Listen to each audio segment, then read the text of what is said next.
Hello, I am the Wizard of Tales, and I'm here to guide you today. I know this video is the perfect companion to help my dear dreamers relax and drift off to sleep. Before we dive into a world of calm and serenity, don't forget to like the video, subscribe to the channel, and let me know where you're watching from and what time it is for you. Now, get cozy, take a deep breath, and let the magic of stories embrace you.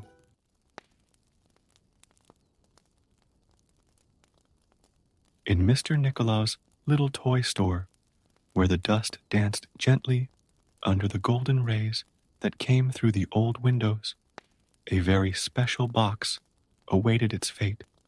Inside it, 25 little lead soldiers rested neatly, all cast from the same mold except for one small detail that would make all the difference.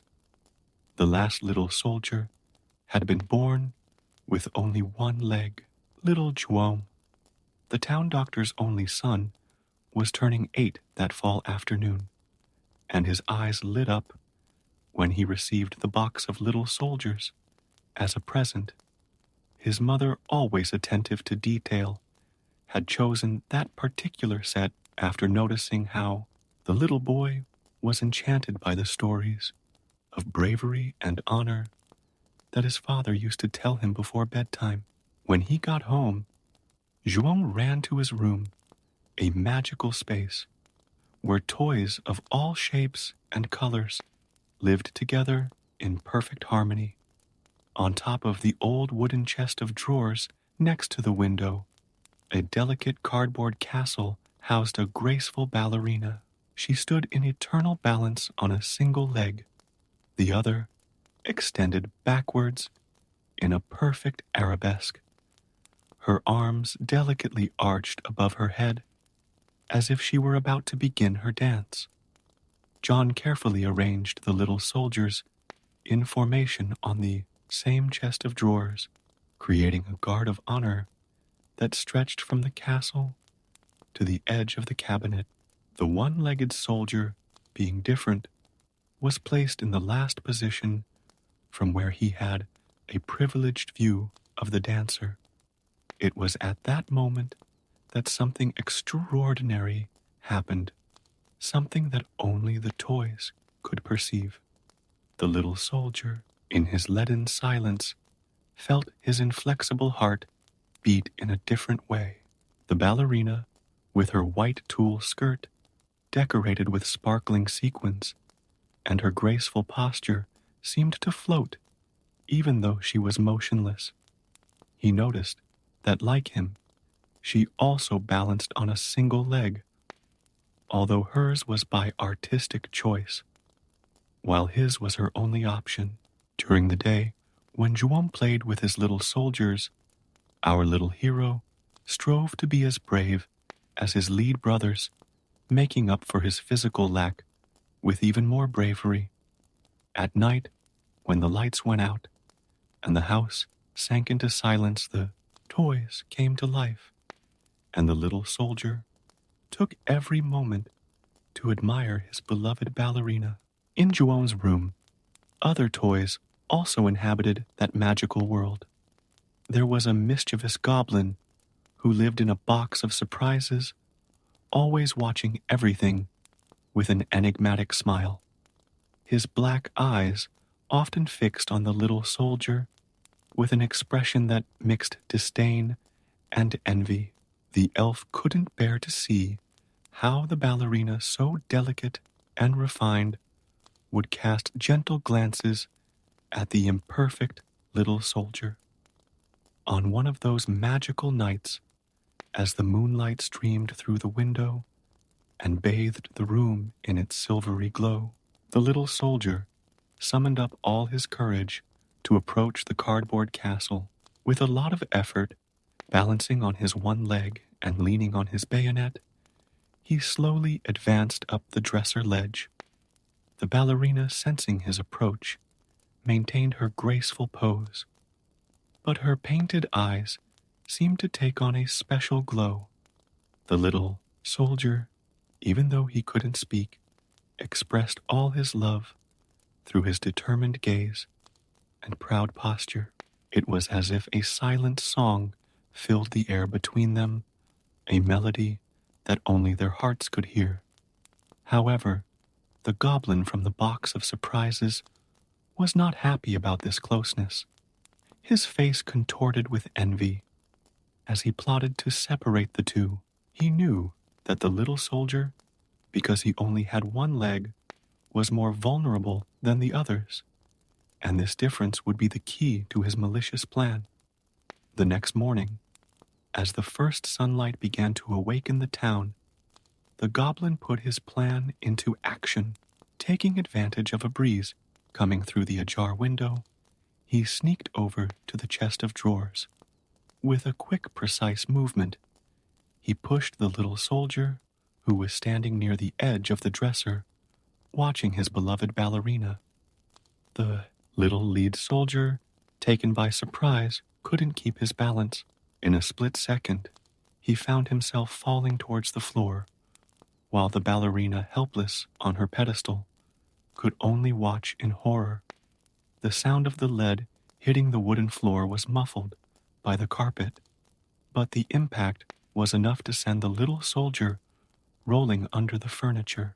Thus began a series of adventures and misadventures that would test not only the little lead soldier's endurance, but above all, the strength of his love for the ballerina.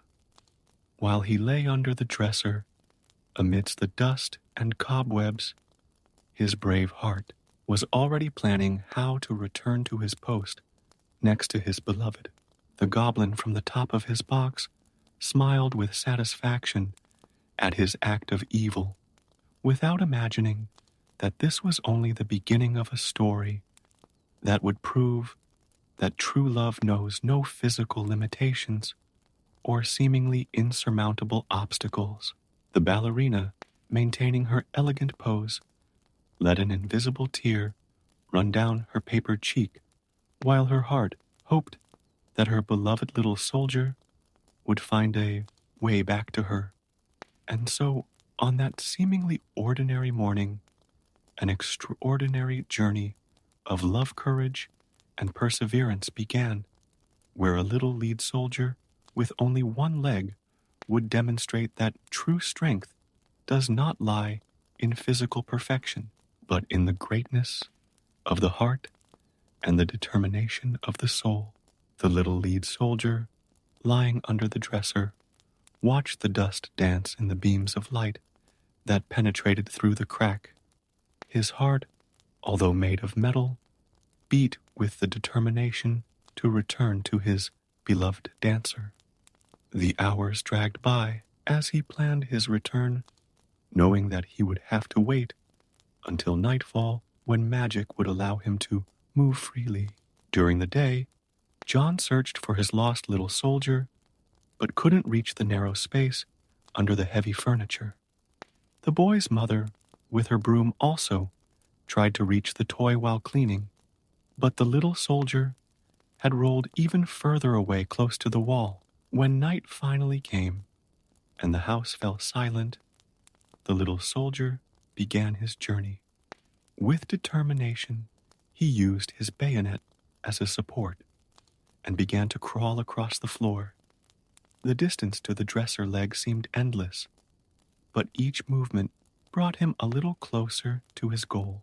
High above the ballerina maintained her graceful pose, but her eyes were fixed on the darkness below, waiting for a glimpse of her beloved little soldier.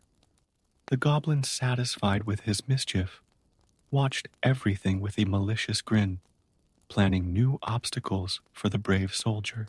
As he crawled along, the little soldier found a small stuffed mouse, long forgotten, under the dresser.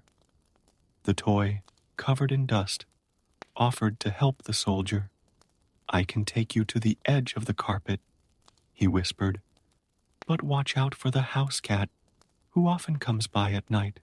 Accepting the help, the little soldier climbed onto the stuffed mouse's back and moved quickly through the darkness.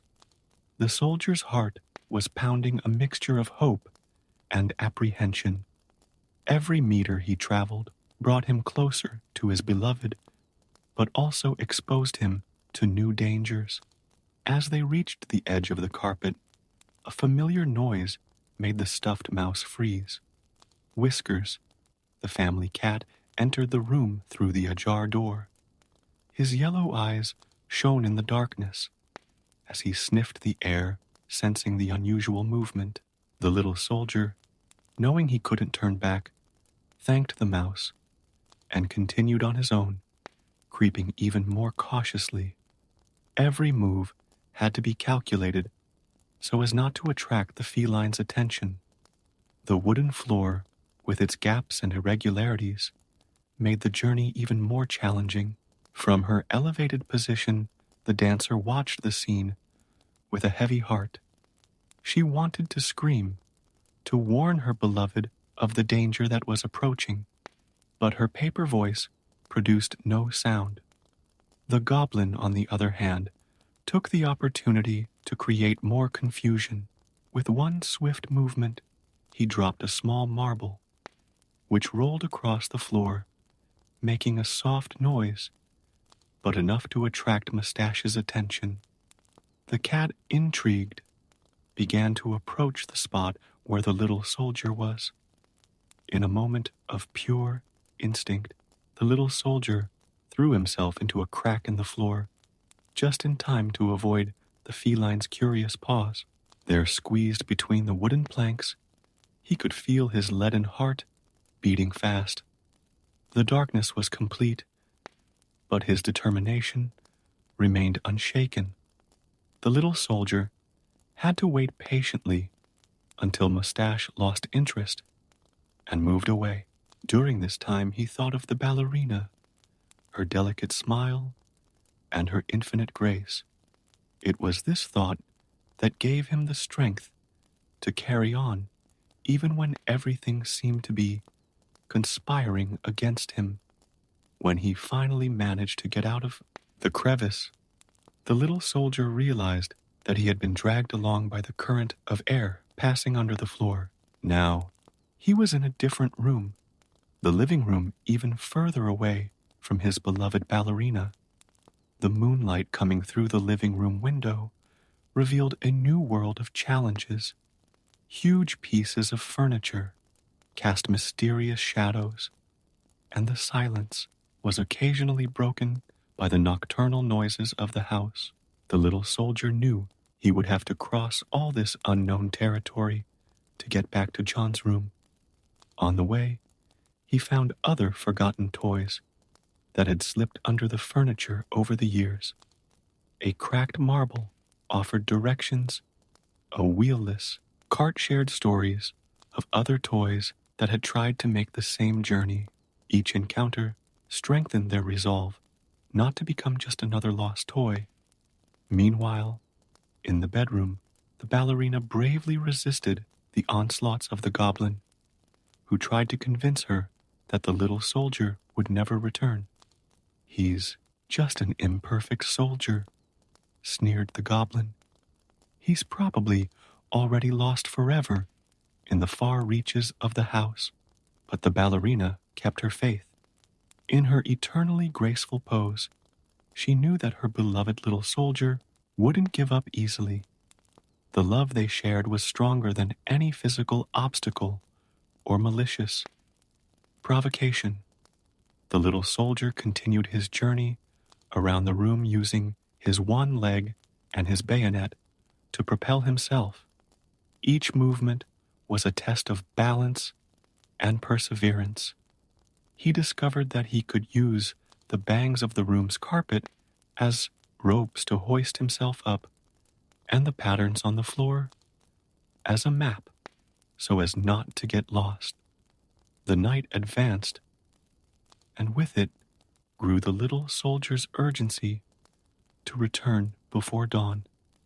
He knew he had to find a way back to his room before the house woke up, and his movements were once again limited by daylight. His determination was fueled not only by his love for the dancer, but also by his desire to prove that his limitations did not define his worth. Every obstacle he overcame was a victory not only over the circumstances, but over the prejudice that the goblin represented. And so the little lead soldier continued his journey through the sleeping house, his heart full of hope and courage, while the ballerina, in her eternal arabesque, patiently awaited his return. The night still held many adventures and challenges, but true love has the power to illuminate even the darkest paths. The little lead soldier finally managed to find an opening that led to the kitchen, where the black and white tiled floor formed a giant tray under his feet. Dawn was approaching when he spotted something that made his metal heart freeze a small gap under the back door through which a stream of air was inexorably sucking him in. He tried to resist, but his one leg couldn't find enough support on the waxed tiles.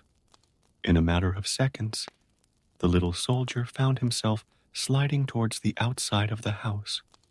The morning breeze carried him across the garden, making him roll on the dew-damp grass. The sun was just beginning to rise over the horizon when the little soldier realized he was being dragged along by a stream of water from the rain that had fallen during the night. His leaden body, too heavy to swim against the current, was heading towards a storm drain. As he was carried, he thought of the dancer and how his love now seemed even more distant. The goblin would certainly be celebrating his misfortune, but the little soldier maintained his dignified posture, even in the face of adversity. His determination remained as unshakable as the metal he was made of. The water led him through a labyrinth of underground pipes, where he found other lost objects, bottle caps, dried leaves, and even a paper boat, which, despite being soaked, still held its shape. "Come on up," invited the little boat, offering to help the soldier. With a lot of effort, the soldier managed to hoist himself onto the little paper boat, which now served as his improvised vessel. Together, they sailed through the dark canals, guided only by the distant sound of running water. The little boat told the soldier stories of other objects it had found on its aquatic adventures. The journey through the tunnels seemed endless until a flash of light indicated the exit to a stream that ran through the city.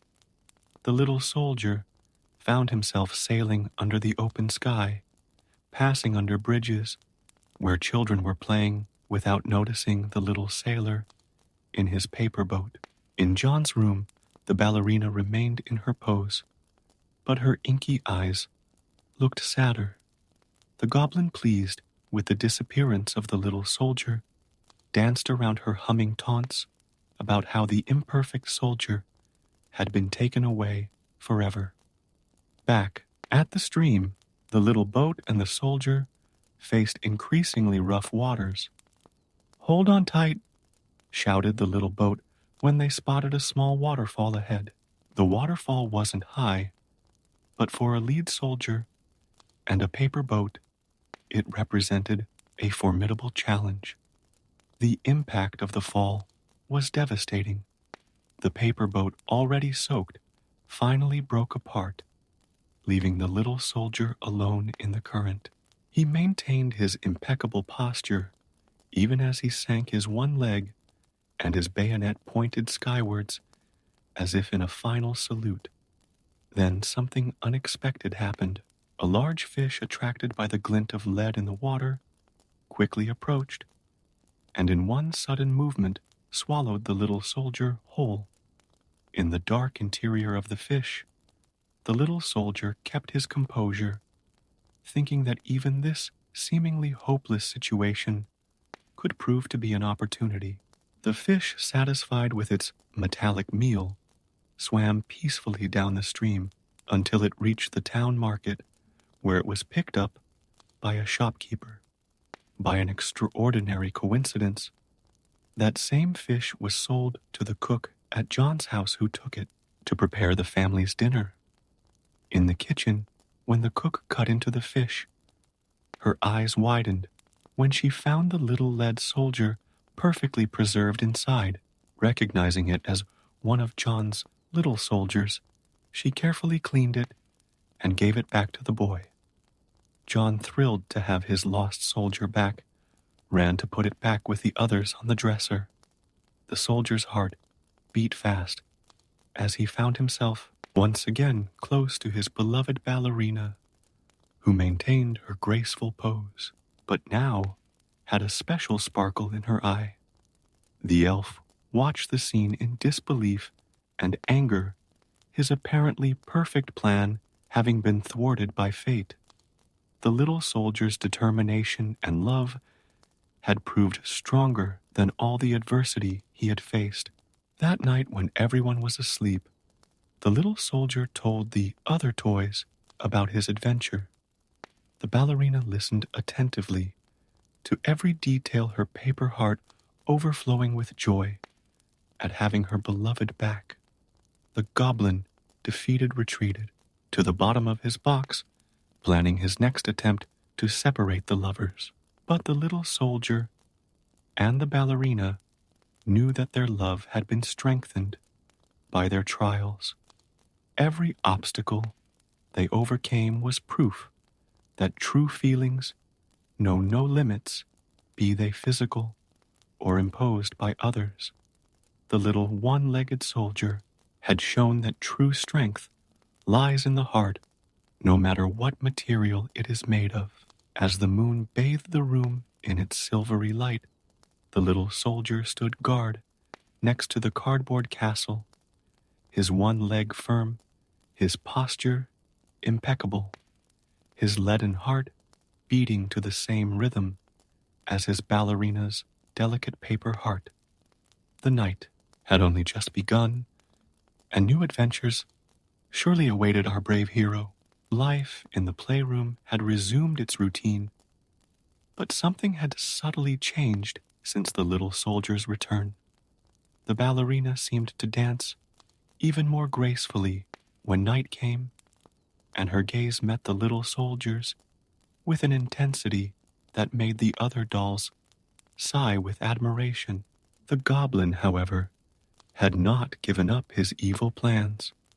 For days, he silently watched the couple in love, studying their movements and waiting for the perfect moment for his revenge. His opportunity came on a particularly cold night when the family lit the fireplace in the living room to ward off the chill. John had brought some of his toys to play with by the cozy fire, including the little soldier and the ballerina. The boy created an elaborate story in which the brave soldier protected the delicate dancer from imaginary dangers. When sleep came, John was put to bed, leaving his toys on the side table in the living room. It was then that the goblin put his cruelest plan into practice. Taking advantage of a sudden gust of wind that came through the poorly closed window, he pushed the little soldier towards the flames of the fireplace. The little lead soldier, taken by surprise, felt the intense heat approaching his metallic body. The ballerina, witnessing the imminent danger, did something she had never done before. She broke her eternal pose. In one graceful, desperate movement, she launched herself towards her beloved, her paper skirt fluttering like wings. Her gesture of unconditional love, however, ended up sealing her own fate, as a spark leapt from the fireplace, hitting her delicate garment. The other toys watched in horror as the flames began to consume the paper and tulle that made up the ballerina. The little soldier, even as he felt his own leaden body begin to melt from the intense heat, kept his eyes fixed on his beloved. At that moment, there was no longer any difference between them. They were just two souls, united by the purest love. The elf, realizing too late the magnitude of his evil, tried to help, but the fire had already taken on irreversible proportions. The flames danced around the couple, creating ghostly shadows on the walls of the room. It was as if the fire itself was paying a final tribute to the gracefulness of the ballerina and the bravery of the little soldier. As his leaden body slowly melted, the little soldier kept his impeccable posture, his one leg steady until the last moment. The dancer, for her part, returned to her characteristic pose, as if performing her final dance in the flames that were consuming her. Their eyes remained fixed on each other, communicating without words all the love they shared. The heat from the fireplace turned the little soldier's lead into a small, shiny puddle, while the ballerina's ashes danced in the air like little black snowflakes. The other toys swore they saw for a brief moment two silhouettes rising from the flames, dancing together in perfect harmony, finally free of all physical limitations. The next morning, when the maid went to clean the fireplace, she found something extraordinary among the ashes, a small lead heart perfectly formed from the little soldier's molten metal. Next to it, mixed in with the ballerina's ashes, a delicate piece of paper in the shape of a star had survived the flames, as if fate itself wanted to preserve one last vestige of that transcendental love. John was deeply saddened to discover the fate of his beloved toys, but there was something poetic about the way they left together. The elf, consumed by guilt, was never the same again. His mischievous smile disappeared, replaced by an expression of eternal regret. The other toys in the room turned the story of the little soldier and the ballerina into a legend told in whispers on silent nights. They talked about how true love knows no limitations, about how courage and devotion can overcome any obstacle, even death itself.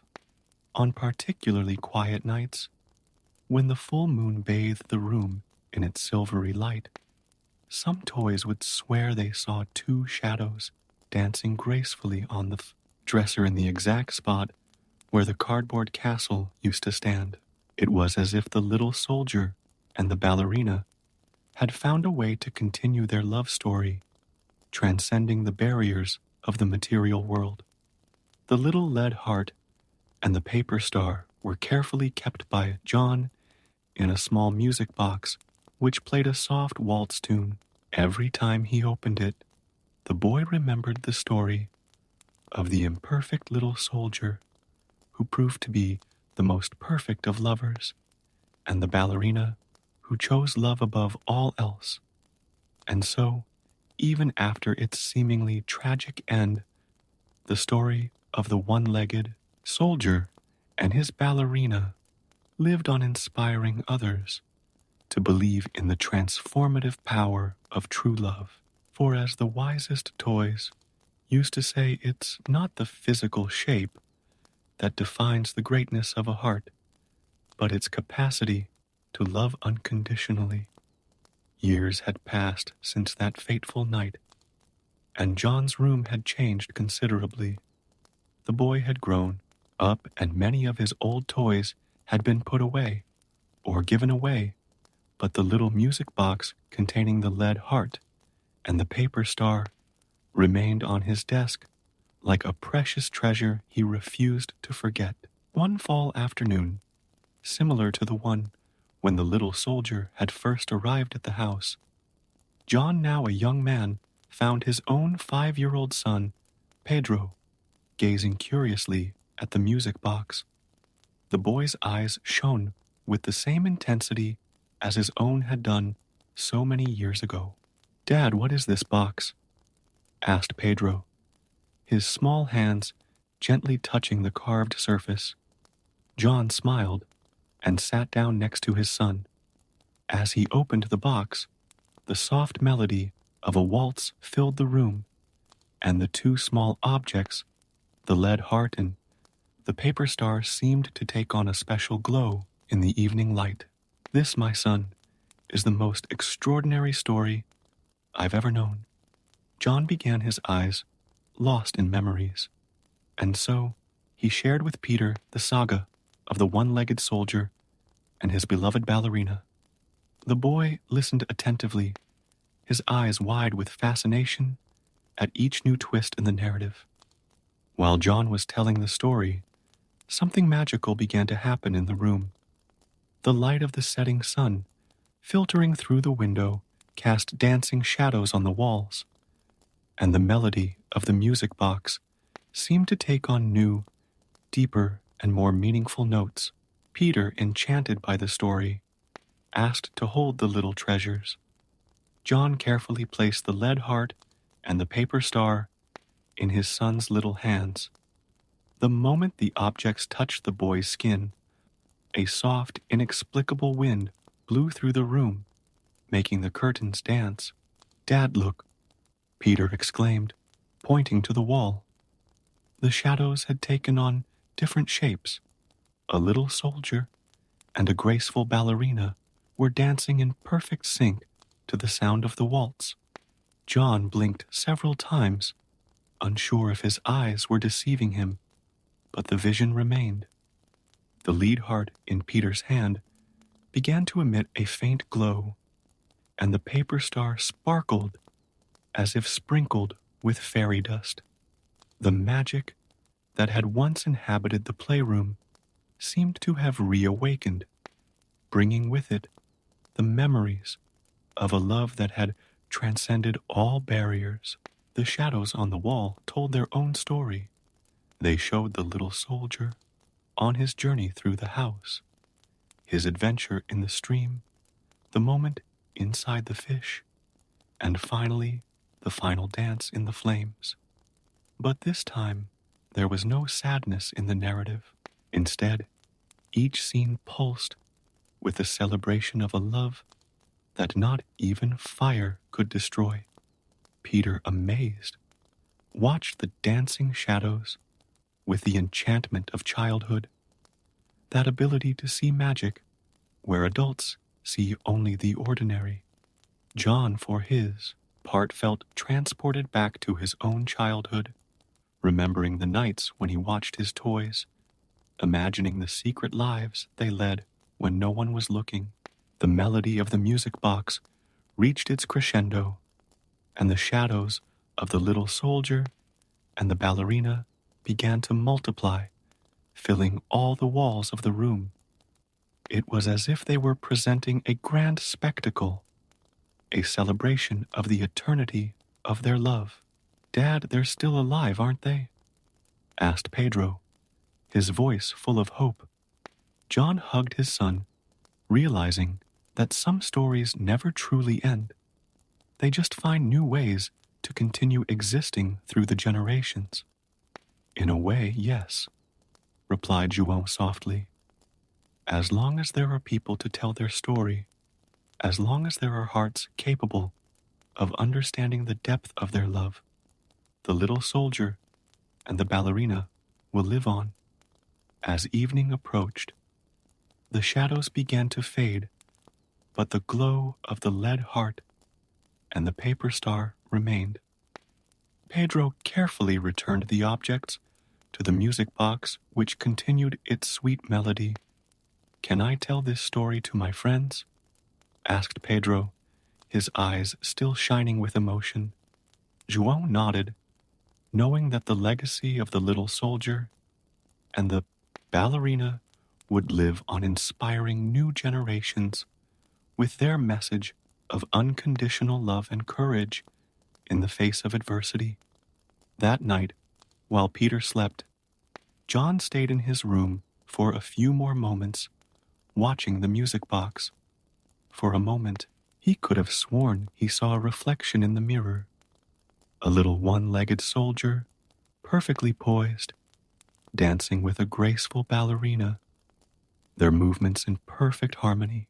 And so, the story of the little lead soldier and his paper ballerina continued no longer just as a reminder of lost toys, but as an eternal testament to the transformative power of true love. On silent nights, when the moon bathed the room in its silvery light, it was still possible to hear the distant echo of a waltz and see in the shadows of the walls two lovers dancing eternally free of all earthly limitations, united forever in their immortal love.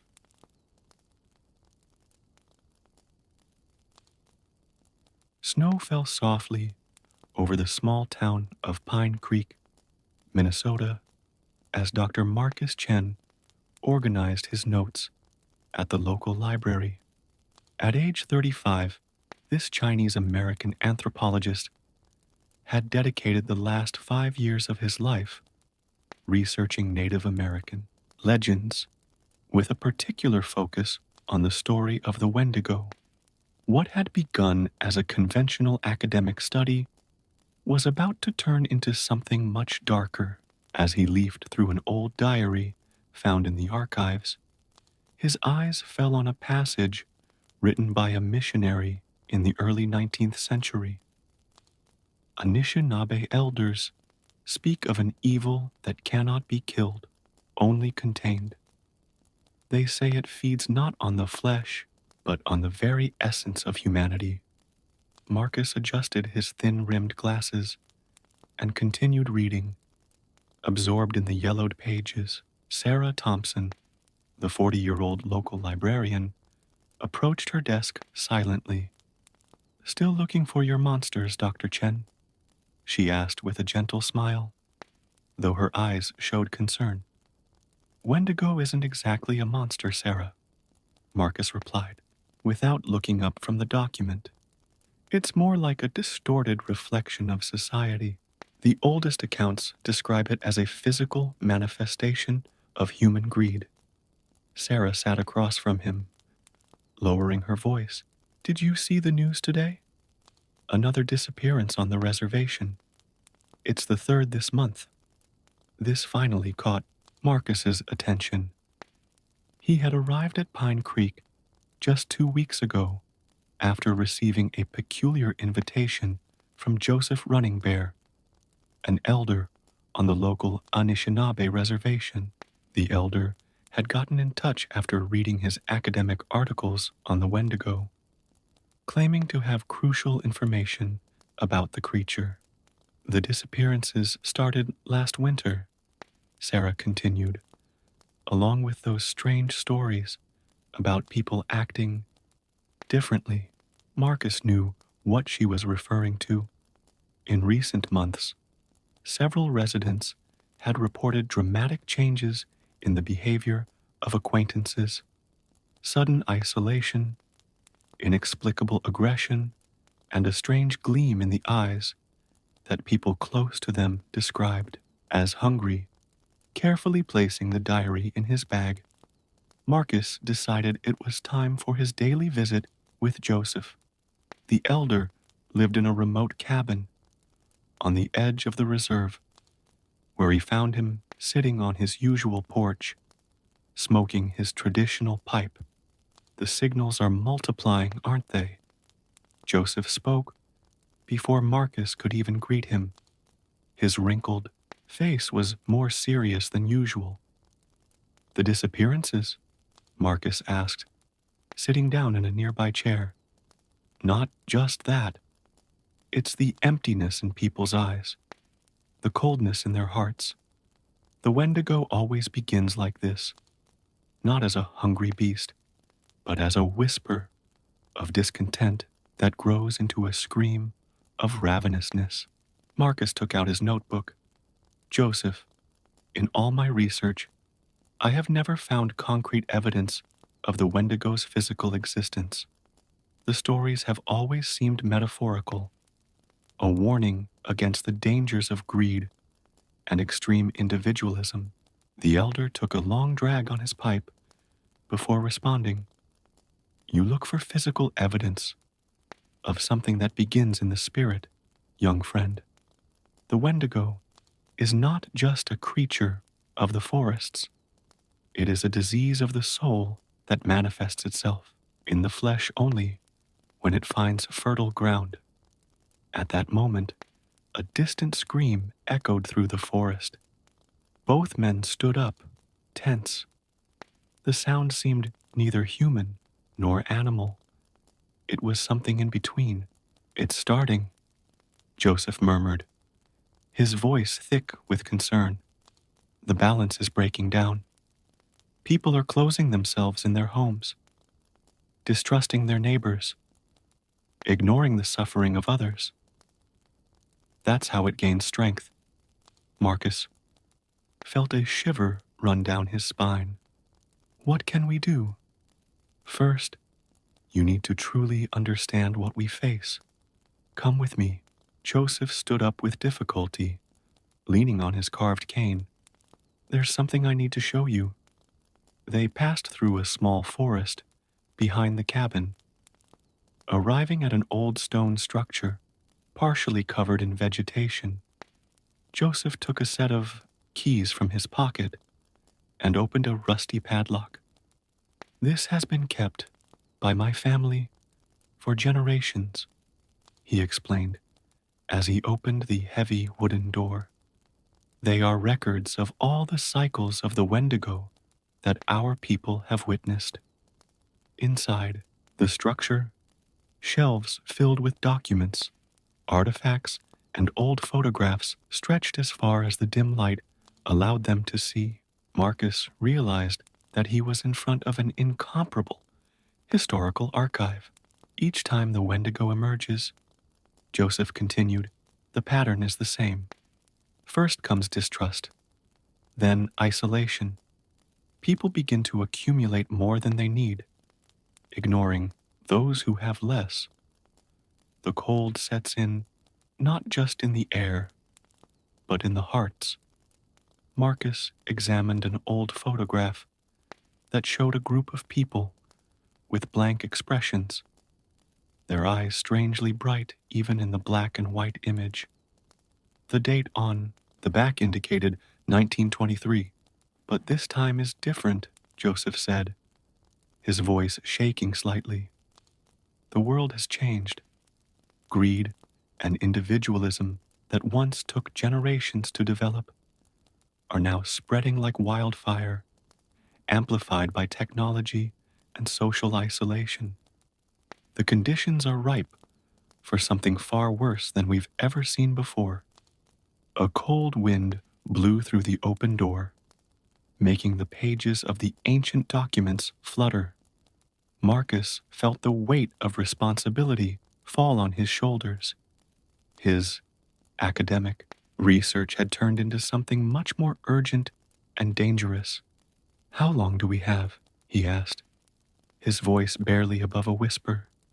Joseph looked out the door, toward the city that was beginning to turn on its lights against the growing darkness. Not much. Signs indicate that the Wendigo is already awakening, and this time he will find a feast prepared by our own society. Marcus spent the entire night poring over documents in the archive, his mind immersed in the unsettling evidence Joseph had shared. The first light of the morning was already beginning to penetrate through the cracks in the stone structure. When he finally realized how much time had passed, across the records, a disturbing pattern emerged. Wendigo outbreaks always coincided with periods of deep social division. A 1923 report described how growing inequality between loggers and landowners had preceded a series of mysterious disappearances. Another document from 1891 reported similar events following a territorial dispute that divided the community. You've started to see the pattern? Joseph's voice surprised him. The elder was standing at the door, carrying a tray with coffee and homemade bread. It's as if Wendigo is drawn to deteriorating community ties, Marcus replied, gratefully accepting the hot cup of coffee.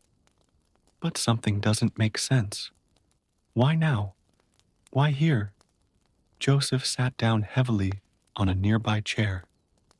Pine Creek has always been a special place.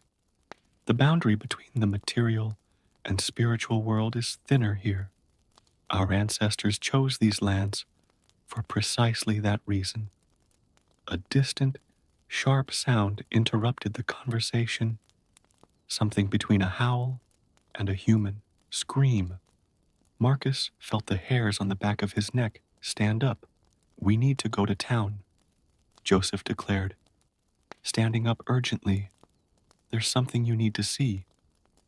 Downtown Pine Creek was unusually busy for a winter morning. A group of residents gathered in front of the local market, their raised voices echoing down the main street. It's unacceptable, shouted a burly man. First the disappearances, now this? Marcus and Joseph approached. Sarah, the librarian, was among those present and quickly updated them on the situation. Overnight, all the market's security cameras had recorded a strange figure, too tall and thin to be human, searching the shelves. The recordings are gone, Sarah whispered. But Tom, the night security guard, is in shock. He keeps muttering about glow-in-the-dark eyes and a smell of decay. The crowd began to divide into groups, some demanding the market be closed, others accusing their own neighbors of vandalism. Marcus watched with concern as old friendships seemed to unravel before his eyes. It's happening faster than I imagine, Joseph muttered. Fear is fueling distrust. Distrust is breaking ties. That's how it gains strength. Marcus noticed something strange in people's behavior. Some residents had a feverish shine in their eyes. Their movements were restless, almost predatory. Others seemed to wither in the face of the conflict, as if something was draining their vital energy. Joseph, that story about the Wendigo feeding on human essence. It's not just a metaphor, is it? The elder shook his head gravely. The Wendigo is a spiritual parasite. First, it corrupts the mind with thoughts of greed and isolation. Then, when a person is sufficiently separated from their humanity, it begins to feed. A sharp scream cut through the air, coming from the direction of the market. Tom, the security guard, had stumbled out of the building, his eyes glassy and his skin unnaturally pale. You're hungry, he murmured repeatedly, his voice hoarse and unrecognizable. You're so hungry. Before anyone could react, Tom lunged at an elderly woman nearby. Marcus and two other men rushed to restrain him, but his strength was surprising. Its fingers had turned into elongated claws, and its teeth seemed sharper than usual.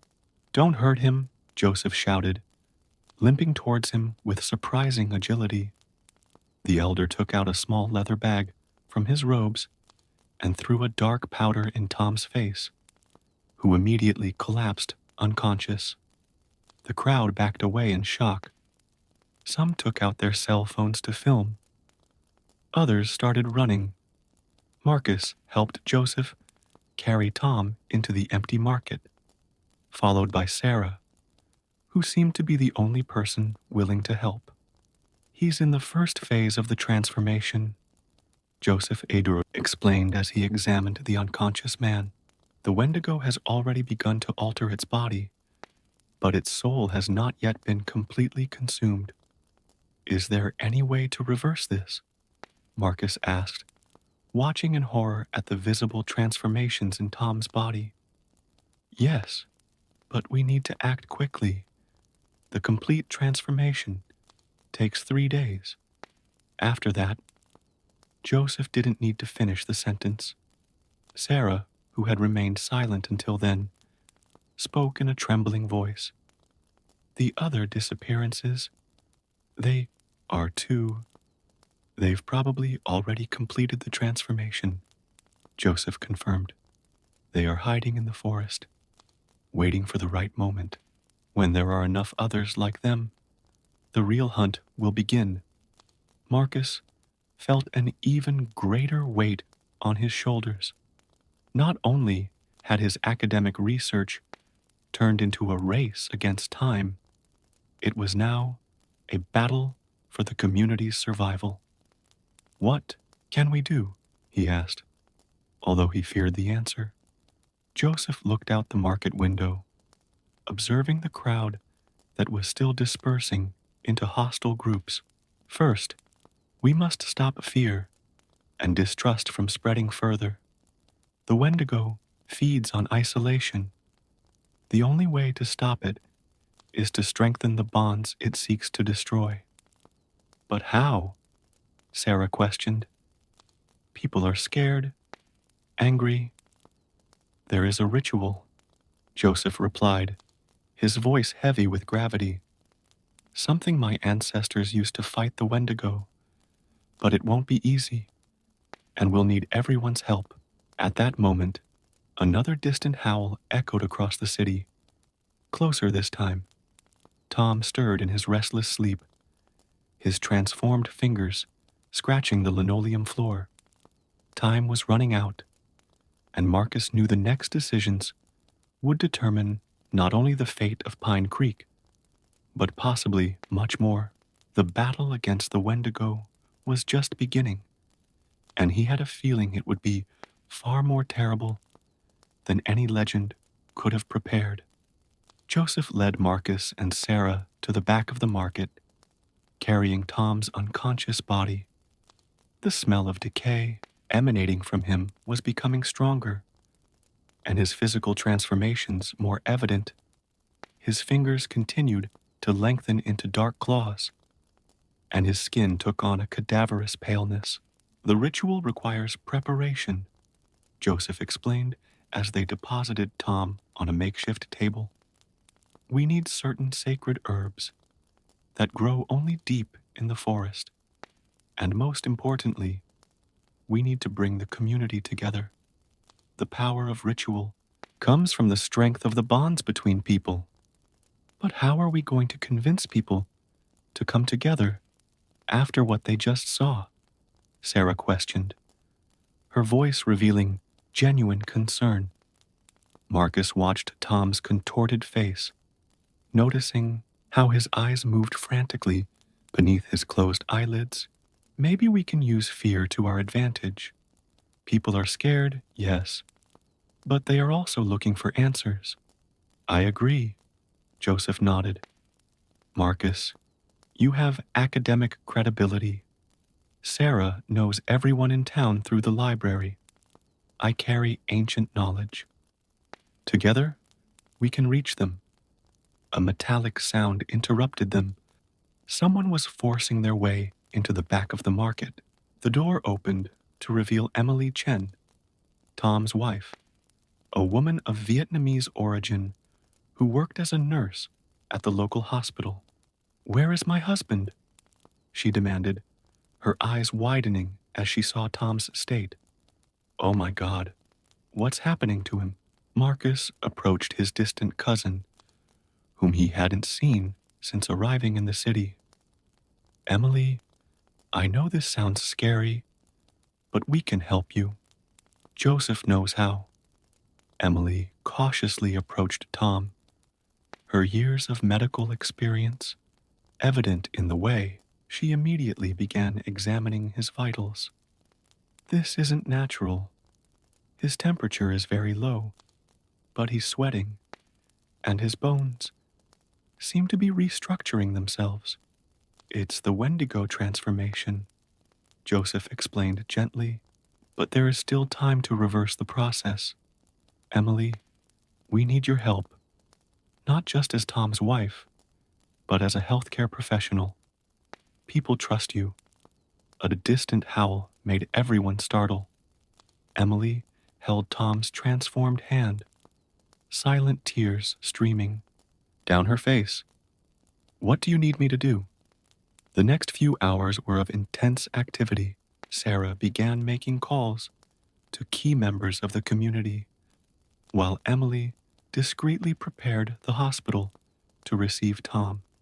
Marcus and Joseph were preparing to enter the forest in search of the necessary herbs.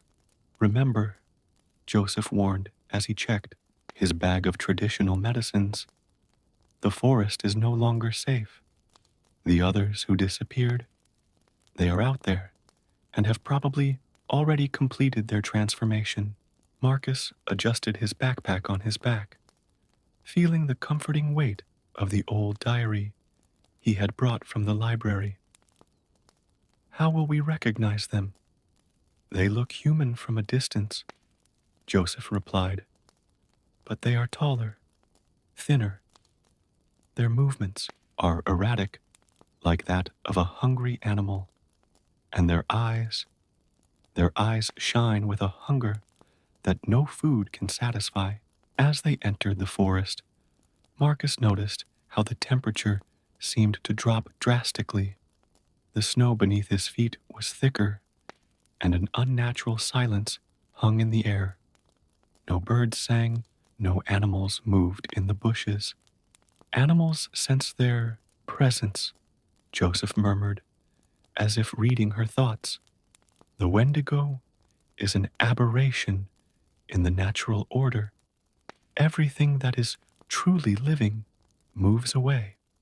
After an hour of careful walking, they arrived at a small clearing where the necessary herbs grew. Joseph began to collect them methodically, muttering ancient prayers in his native tongue. A twig snapped in the forest. Marcus spun quickly, his flashlight illuminating the nearby trees. For a moment, he thought he saw a tall, skeletal figure moving through the shadows, but when he blinked, it was gone. We are not alone, Joseph whispered, putting the last of the herbs into his bag. We need to go back. Now. The way back was tense. Several times, Marcus thought he saw movement on the edge of his vision, and the sound of footsteps that weren't his own echoed through the trees. The cold intensified by the minute, penetrating his bones. When they finally reached the edge of the forest, they saw emergency lights flashing near the hospital. Sarah was waiting for them in the parking lot, her face pale with worry. It happened again, she said as they approached. 2 people were brought in showing the same symptoms as Tom, a teenager who works at the gas station and a lady from the church. It's spreading faster than I thought, Joseph murmured, his expression grave. The Wendigo is getting stronger. Each person it transforms increases its power over the area. Inside the hospital, Emily had managed to isolate an entire ward. For those affected, Tom was sedated, but his transformations continued to progress. His limbs were lengthening unnaturally, and his skin had taken on a grayish tinge. We've got the herbs, Joseph announced, immediately beginning to brew an infusion of boiling water. But the ritual requires more than just traditional medicine.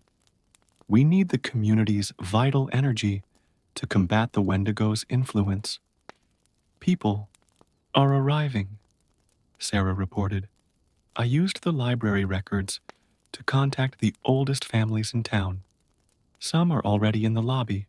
Marcus watched through the hospital window as small groups of people began to gather, many carrying candles and flashlights against the growing darkness. Despite the fear evident on their faces, there was also determination. "This is how we begin to fight," Joseph said, his voice filled with hope. "Not with violence or fear, but with unity and communal strength. The Wendigo thrives in isolation, but where there is true connection between people, it cannot lay down roots." A high-pitched scream echoed through the hospital hallway. One of the new patients had woken up and was beginning his transformation. Time was running out, and the real battle was about to begin. Night approached quickly as Joseph finalized preparations for the ritual in the hospital's spacious lobby. The smell of sacred herbs mixed with the characteristic antiseptic of the environment, creating a unique and almost mystical atmosphere. Marcus helped organize people into a large circle. Following the elders' precise instructions, "The circle needs to be unbroken," Joseph explained, his voice tired but firm. "Each person represents a link in the energy chain we will create. If the circle breaks during the ritual, we will lose our only chance." Emily came running out of the patient hallway, her face showing concern. "The transformation is accelerating. Tom, he's almost unrecognizable now, and the other two patients have started showing the same changes." Marcus could feel the growing tension in the room. The approximately 50 people gathered in the lobby looked alternating between concern and determination. Sarah circulated among them, offering words of comfort and guidance on what to expect. "Before we begin," Joseph announced to the group, "you need to fully understand what we face. The Wendigo is not just a forest creature. It is a physical manifestation of our own greed and isolation. Each person it transforms becomes an amplifier of this negative energy." A guttural sound echoed through the hospital corridors, making everyone startle. It was a disturbing mix of human scream and animal growl. "They're sensing what we intend to do," Joseph continued, his voice more urgent. "Wendigo will try to stop us. He will try to sow discord, make us doubt each other. We cannot allow it." Marcus watched as some members of the group began to show signs of nervousness, looking suspiciously at their neighbors. It was exactly the kind of reaction they needed to avoid. "Remember," he interjected, using his teacher's voice, "every person in this circle is someone we know. They are our neighbors, friends, family. The Wendigo's power comes from making us forget that." Sarah began handing out small candles to each attendee, while Emily oversaw the blocking of all entrances to the lobby. The sound of glass breaking somewhere in the hospital indicated that time was running out. Joseph stood in the center of the circle, preparing a large bowl of sacred herbs. The scent intensified, a mix of sage, cedar, and other plants Marcus didn't recognize. "When I begin the chant," Joseph instructed, "each of you should focus on a strong memory of connection to the community, a time when you truly felt part of something larger than yourselves." The hospital lights began to flicker, and a cold draft swept through the lobby, making the candle flames dance dangerously. Through the windows, Marcus could see dark shapes moving in the forest. Tall, distorted figures that seemed to be watching the hospital. Joseph began to sing in his ancient language, his deep voice reverberating through the space. The people in the circle closed their eyes, focusing on their memories as instructed. Marcus could feel something changing in the environment, as if the air was becoming denser, charged with energy. A violent crash shook the hospital. Something was trying to get in. Emily rushed to check on the patients, returning moments later with alarming news. Tom disappeared, she screamed, tears in her eyes. The window in his room is broken, and the other two patients are... Another impact. Stronger this time. The people in the circle began to stir, but Sarah and Marcus quickly moved to calm them down, keeping the formation intact. Don't break the circle, Joseph ordered between verses of his chant. The energy is starting to flow. I can feel it. Marcus could feel it too. It was like a gentle electric current passing through the group, growing in intensity with each moment. The candles began to burn more intensely, their flames taking on a peculiar bluish glow. Suddenly, the lobby doors exploded inwards. 3 monstrous figures burst into the room, creatures that had once been human, but were now something else entirely. They were impossibly tall and thin, with elongated limbs ending in sharp claws. His eyes shone with an unearthly hunger. Marcus recognized Tom among them, his body completely transformed, but still carrying traces of his humanity in the features of his distorted face. Hold the circle, Joseph shouted, his voice now charged with power. Energy needs to grow more. The creatures began to circle the group, their movements erratic and predatory. Some people screamed, but no one broke formation. Joseph's singing intensified, and the energy in the room became almost palpable. Emily stepped forward, tears streaming down her face as she looked at what had once been her husband. Tom, she called softly. I know it's still in there. Fight it.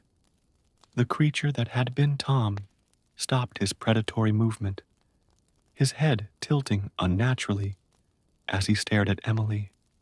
For a moment, something human seemed to flicker in his hungry eyes. Joseph threw a handful of herbs into the center of the circle, causing thick, aromatic smoke to spread throughout the room.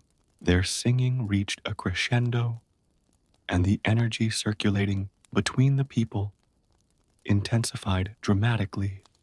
The creatures began to twitch, as if the smoke was causing them physical pain. Their inhuman screams echoed throughout the hospital, but Joseph's singing and the energy of the circle continued to grow, overpowering their wails.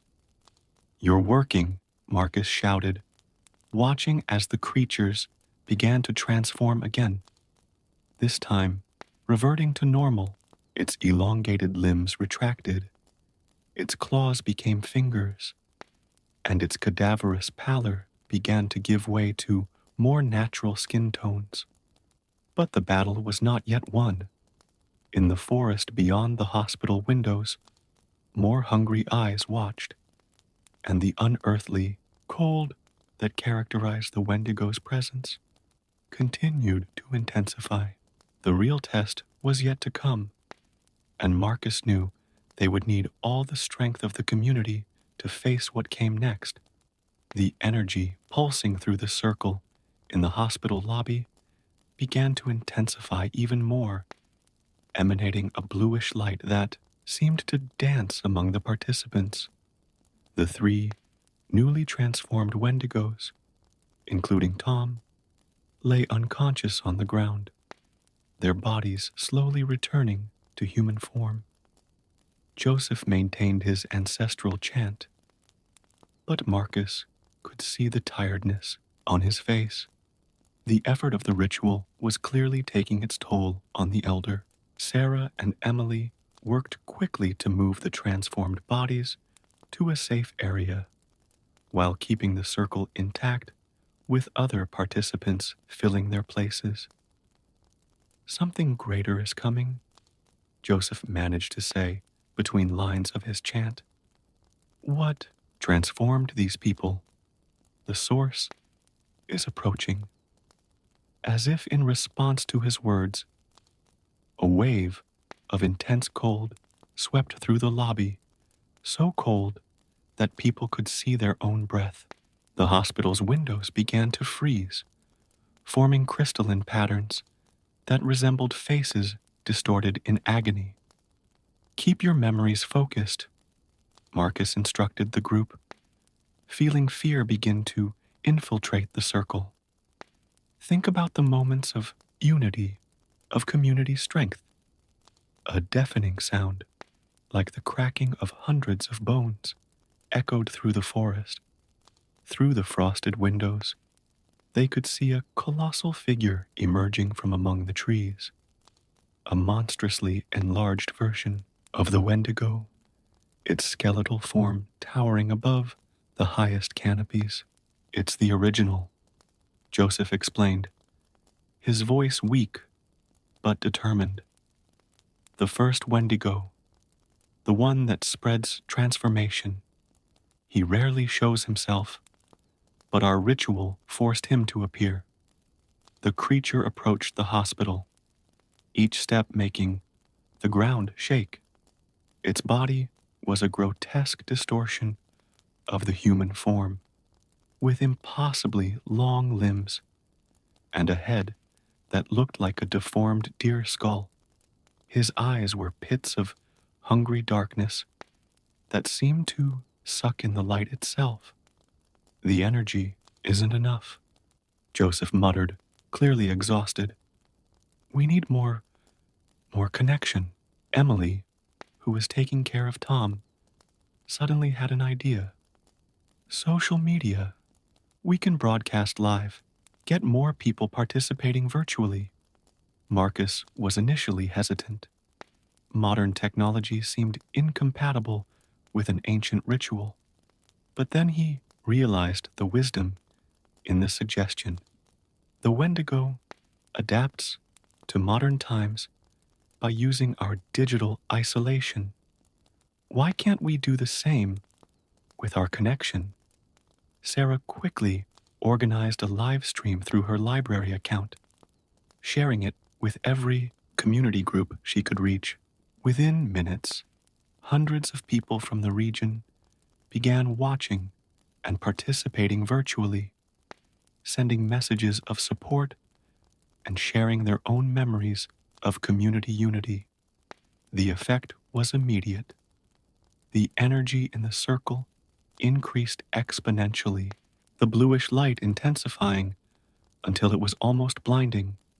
The original Wendigo let out a roar that shook the very foundations of the hospital, its gigantic claws tearing apart part of the roof. It's working, Joseph exclaimed, his chant now stronger.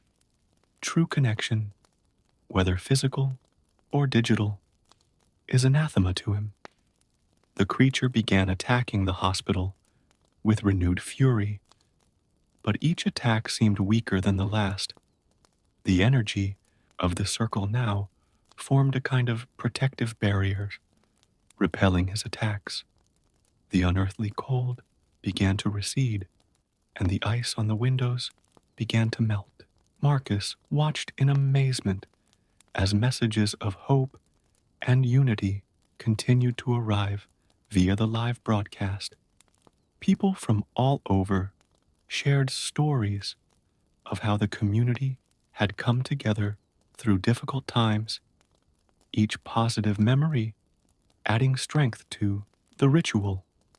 The original Wendigo began to writhe, its monstrous body writhing as if it was being compressed by an invisible force.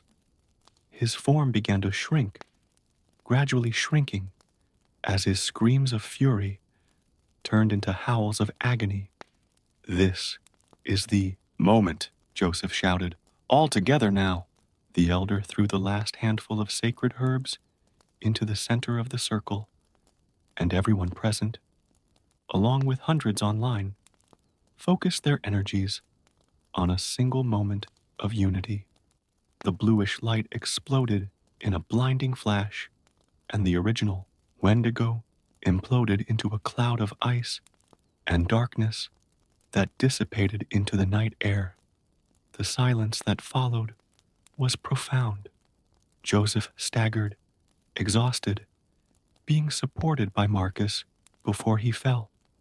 The people in the circle slowly opened their eyes, looking around with expressions of astonishment and relief. "He finished?" Sarah asked, her voice shaking slightly. "For now," Joseph replied, his voice weak but satisfied.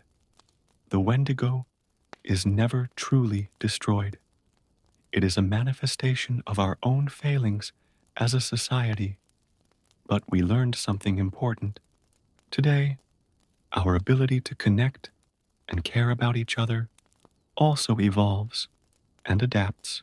Emily caught everyone's attention. Tom and the others affected were beginning to awaken, completely human again. The tears of joy and hugs that followed were broadcast live to hundreds of viewers who continued to send messages of support and celebration. In the weeks that followed, Pine Creek began to recover. The shared experience had strengthened community bonds in ways no one expected. The live stream video, although it mostly showed people in a circle singing, had gone viral, inspiring other communities to strengthen their own connections. Marcus, finishing his report on the events, realized that his academic research had turned into something much more significant.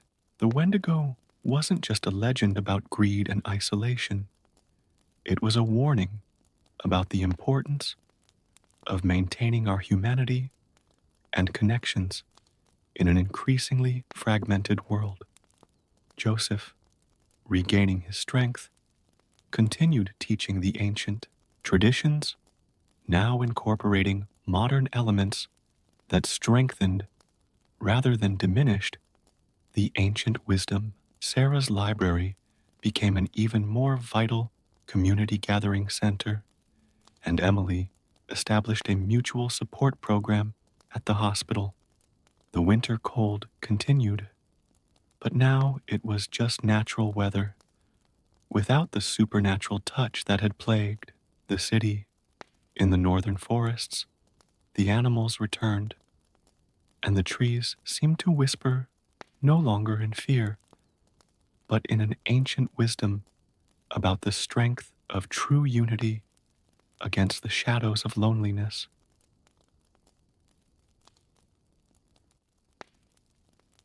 The dense fog rolled lazily over the dark waters of the Rio Sombra as Elena Martinez adjusted her camera for another shot of the old Jefferson Bridge. The late afternoon sun painted the sky with orange tones, creating elongated shadows that danced over the centuries-old stone and iron structure. As a historian at the Municipal Museum of Villa Sombria, Elena had dedicated the last few months researching the mysteries surrounding the bridge, especially after the increase in reports about the inexplicable baby cries that echoed during the nights. "Again here, Dr. Martinez." The hoarse voice of the night guard, Mr. Thompson, startled Elena. The man with gray hair and an impeccable uniform approached with slow steps, his flashlight already on even though there was still some natural light. "You know how persistent I am, George." Elena smiled, putting the camera back in her bag. "Besides, today marks exactly 100 years since the crying on the bridge was first recorded. I can't miss tonight." George Thompson frowned, his deep wrinkles accentuated by worry. "I have 30 years of service on this bridge, Elena. Believe me, there are things better left alone." Elena watched the guard with renewed interest. In all these months of research, it was the first time that George demonstrated that he knew more than he let on about the mysterious events. What exactly have you witnessed here, George? The old guard looked away at the bridge, his eyes lost in distant memories. Things that don't make sense in the light of day. The crying, it's not always the same. Sometimes it seems distressed. Other times, it seems like it's trying to tell us something. At that moment, a gust of cold wind cut through the air, making Elena's dark hair dance. She pulled her coat closer to her body, feeling a shiver that had nothing to do with the temperature. Why didn't you ever tell me this before? Because there are secrets in this town that some people would rather keep buried, George replied cryptically, beginning his nightly patrol. Elena watched the guard walk away, his words echoing in her mind. As a historian, she knew that every city had its skeletons in the closet, but there was something different about Darktown. Historical records from the time the bridge was built were curiously sketchy, with important pages mysteriously missing from municipal archives. As night approached, Elena established her small makeshift camp near the bridge entrance, equipped with recorders, night vision cameras, and temperature sensors. She was determined to document any paranormal activity that might occur. Sarah Chen, his research assistant and local history graduate student, arrived shortly after, carrying coffee and sandwiches. I thought you might need backup, said the young woman of Asian descent, handing a steaming cup to Elena. You're an angel, Sarah, Elena thanked, sipping her coffee gratefully. Did you bring the documents I asked for? Sarah nodded, taking out an old folder from her backpack. I found something interesting in the birth records from that time. There is a strange pattern of babies recorded as stillborn around the time the bridge was being built. Elena picked up the folder with renewed interest. As he leafed through the documents, yellowed with age, a dark story began to form in his mind. Records showed an unusually high number of infant deaths, concentrated in a period of just 6 months during the bridge's construction. This can't be a coincidence, Elena murmured, her eyebrows drawn together in concentration. Were all these babies from bridge worker families? Mostly yes, Sarah confirmed, pointing to the notes she had made. And there's more. I found references to a midwife named Margaret Blackwood who worked with these families. She mysteriously disappeared shortly after the bridge was completed. The night progressed as the two women delved deeper into their investigation. The wind had picked up, making the bridge's ancient structure groan and creak. Elena couldn't help but notice how the shadows seemed thicker at the corners of the bridge, as if they hid secrets in their darkness. Around midnight, the equipment began to show strange readings. The temperature dropped sharply at specific points on the bridge, and the recorders picked up unexplained interference. Elena, Sarah called, her voice shaking slightly. Do you hear that?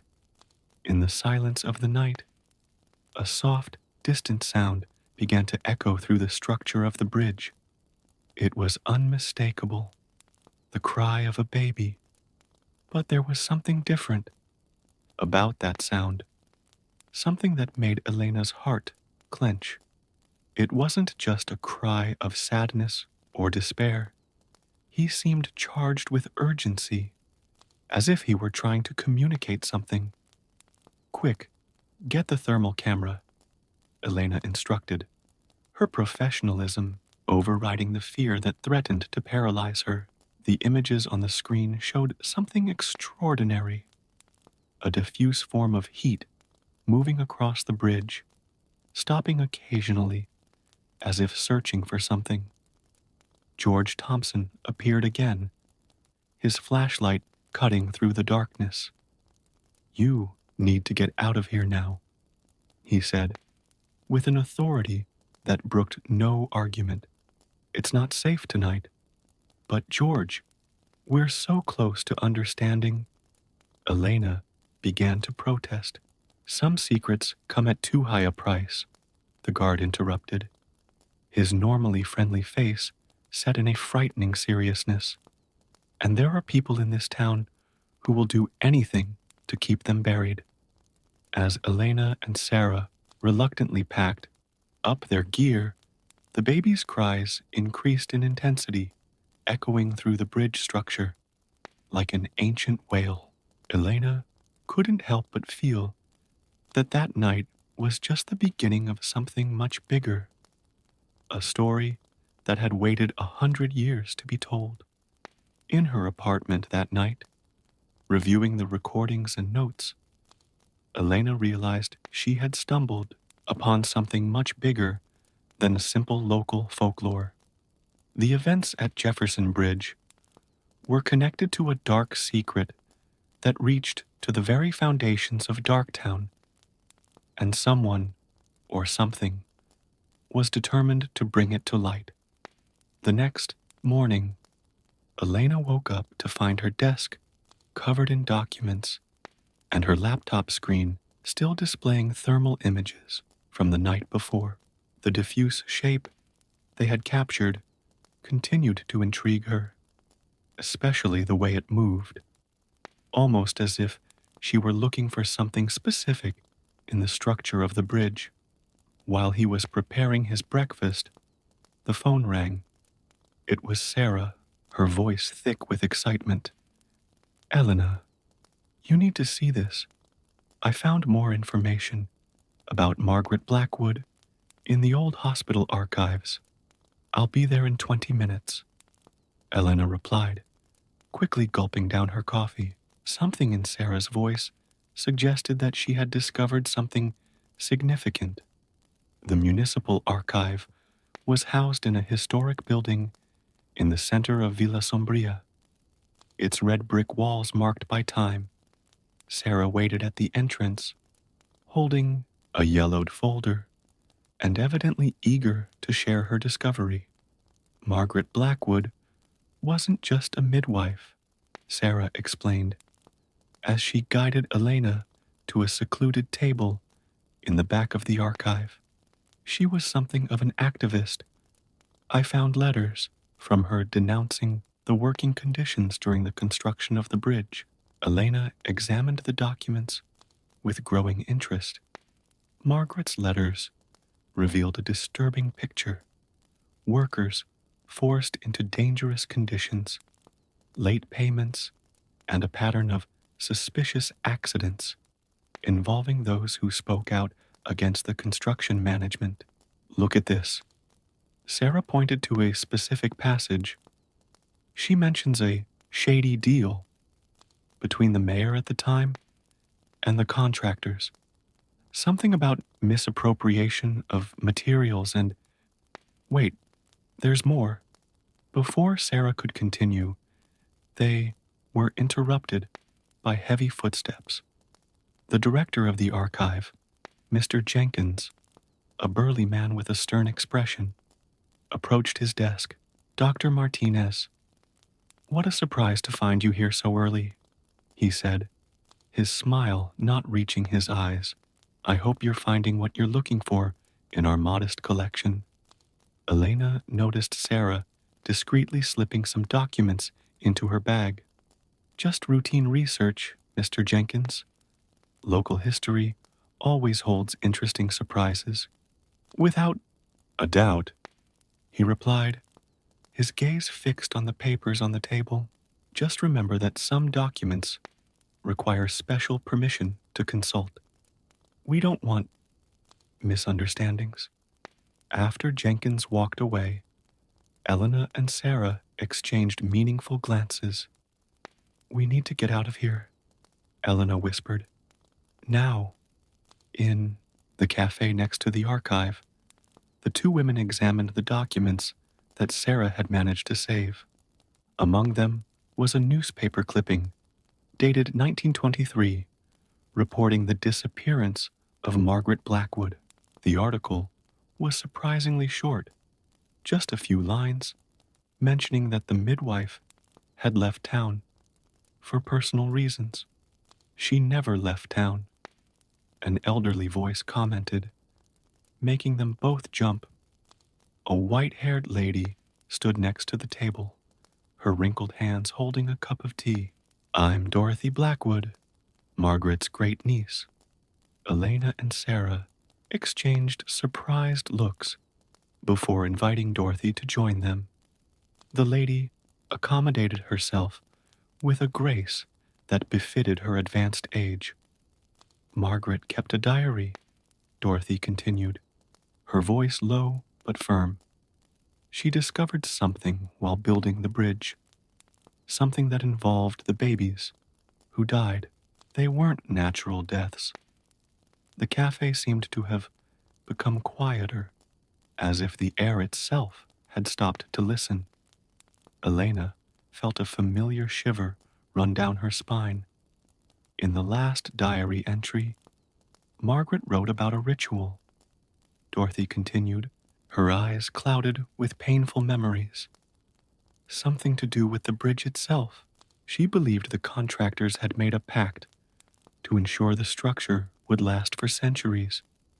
A pact that required sacrifices. Elena thought about the crying that echoed across the bridge, the pattern of child deaths, the missing pages of official records. The pieces began to fit together, forming a disturbing image. The diary, Elena asked, trying to keep her voice steady. Does it still exist? Dorothy nodded slowly. It's kept in my house. Margaret hid it in the walls of her room before disappearing. My mother found it years later, but never had the courage to make it public. We need to see him, Sarah insisted, leaning forward. It could be the key to understanding what's happening on the bridge. It's not that simple, Dorothy replied, looking around nervously. There are people in Darktown, powerful families, who descend from those involved in building the bridge. They don't want this story to come to light. As if to emphasize her words, Elena noticed a man in a dark suit sitting a few tables away, pretending to read a newspaper, but clearly observing their conversation. Tonight, Dorothy whispered, slipping a slip of paper with her address on it. Come after 10, and be careful. The walls in Darktown have ears. As they left the cafe, Elena couldn't help but look at the Jefferson Bridge in the distance, its imposing silhouette against the afternoon sky. How many secrets did those ancient stones hold? And most importantly, what would be the price of revealing them? The rest of the day dragged on with agonizing slowness. Elena tried to focus on her work at the museum, but her mind kept returning to her conversation with Dorothy and the terrible implications of what they had discovered.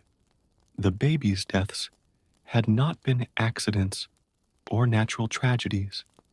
They were part of something much more sinister. As night approached, Elena began to notice small, unsettling details. A black car that seemed to be heading its way. A figure in the shadows watching the museum entrance. The phone ringing with silent calls. Someone clearly didn't want her to continue investigating. At 10 o'clock sharp, Elena and Sarah parked a block from Dorothy Blackwood's house, a modest Victorian building on the fringes of the historic district. The night was exceptionally dark, with heavy clouds obscuring the moon. Are you sure you're not being paranoid? Sarah asked, noticing how Elena was constantly checking her mirrors. After today, I don't believe in coincidences, Elena replied, recalling the unsettling events of the day. The man in the cafe, the black car, the connections. Someone is trying to intimidate us. They quickly crossed the front garden of Dorothy's house, where they were greeted by the lady herself, who led them down a narrow corridor to a back room. The room was lit only by a few candles, creating dancing shadows on the walls covered in faded wallpaper. I need to show you something before the diary, Dorothy said, removing a picture from the wall to reveal a small built-in safe. They are photographs that Margaret took during the construction of the bridge. The sepia images showed workers, the structure under construction, and, most disturbingly, a group of men in formal attire performing what appeared to be some kind of ceremony at the base of the bridge. This one, Dorothy pointed to a stern-faced man in the center of the photo, is Sebastian Crane, the main contractor, and next to him, Mayor Harrison Wade. Elena recognized the names. Both families were still prominent in Darktown. The Cranes controlled most of the real estate industry, while the Wades maintained significant influence in local politics. Margaret found out they were involved in something called the Pact of the Pillars. Dorothy continued, her voice shaking slightly. It was a kind of pagan ritual, promising that the bridge would last for centuries in exchange for sacrifices. At that moment, a noise from upstairs made everyone freeze. Dorothy quickly blew out the candles, plunging the room into darkness. Someone's here, she whispered. Quickly, grab the diary and head out the back. Dorothy handed Elena a leather-bound volume, its pages yellowed with age. Before they could move, however, heavy footsteps echoed down the stairs. Miss Blackwood, a male voice called. Shadowtown Police. We have some questions about a report of suspicious activity. Elena and Sarah exchanged alarmed glances in the dark. Dorothy gestured silently to a side door that led to the back garden.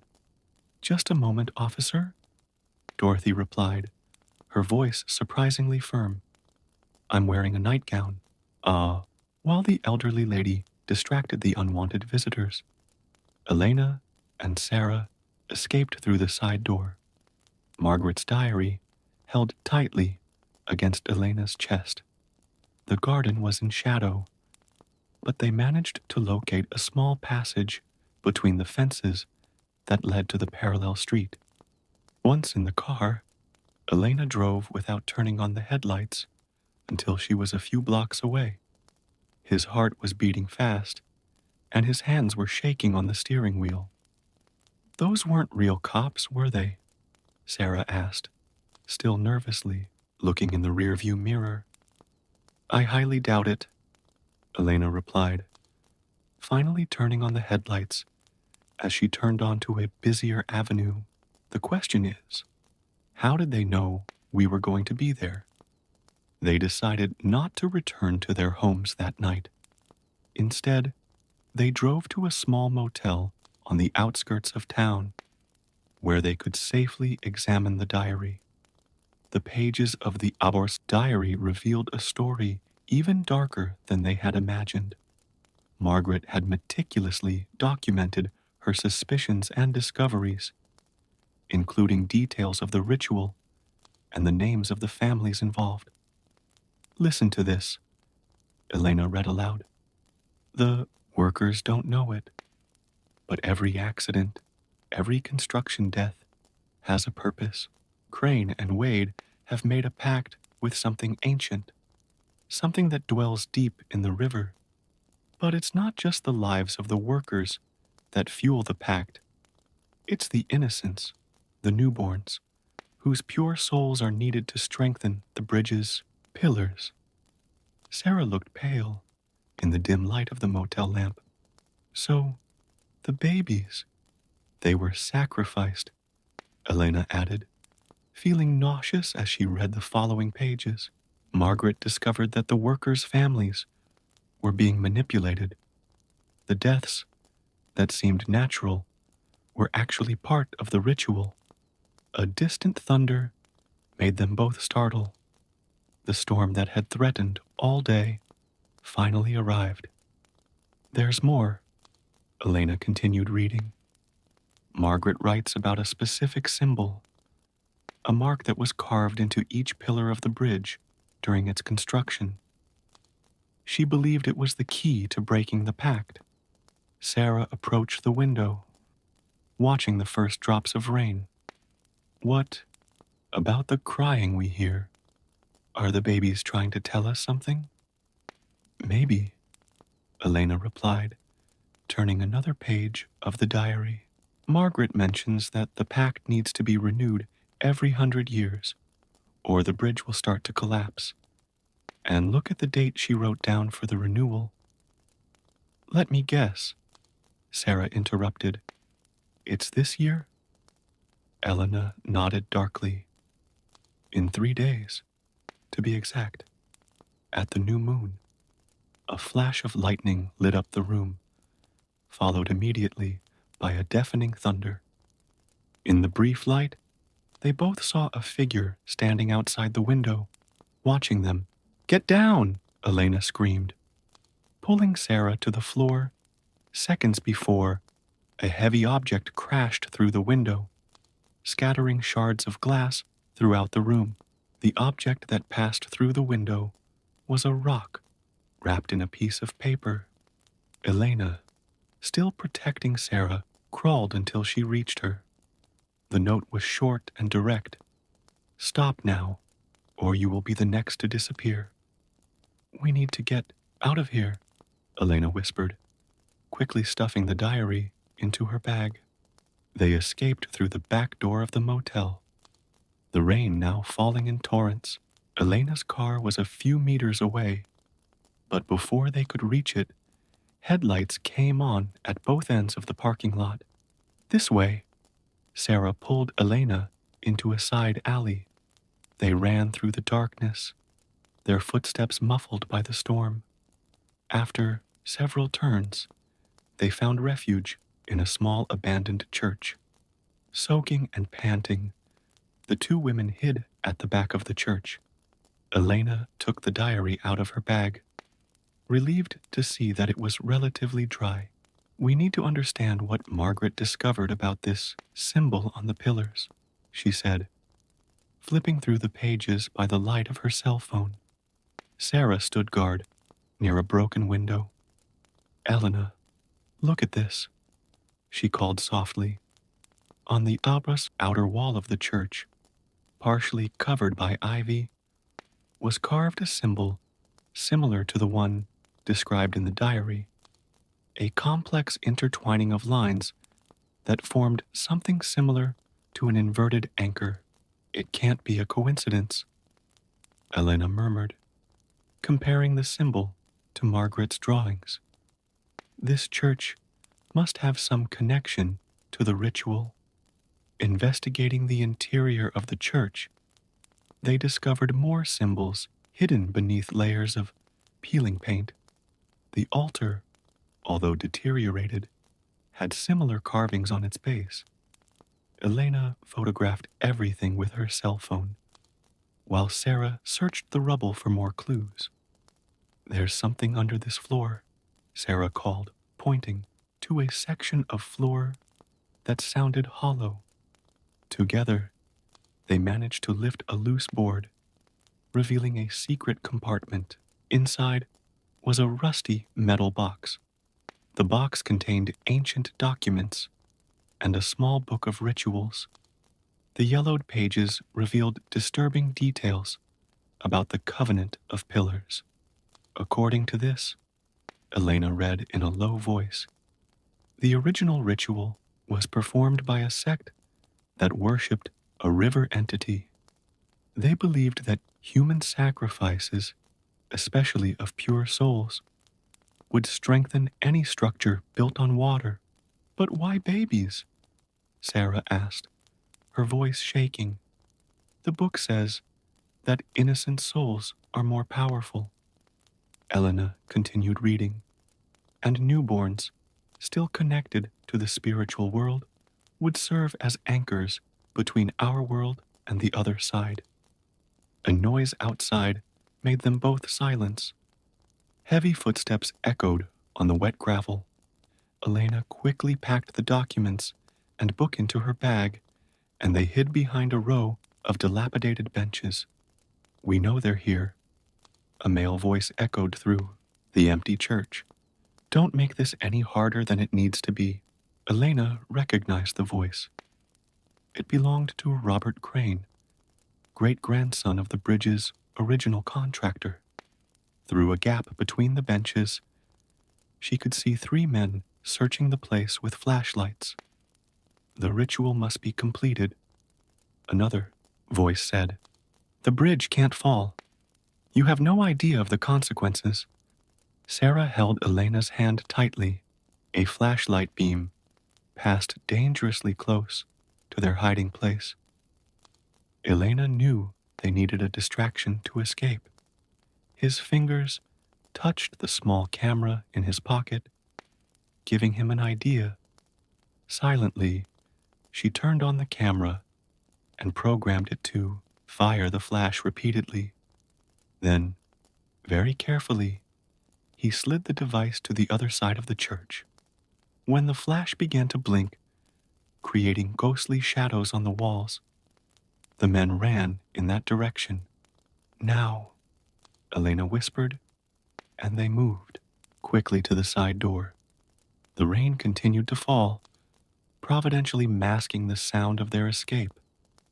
They ran for several blocks until they found a taxi, which took them to the apartment of an old classmate of Elena's from university. Mike Peterson, professor of anthropology, was surprised by the late visit, but didn't ask questions when he saw the condition of the two. He offered dry clothes and hot coffee while Elena and Sarah examined their findings.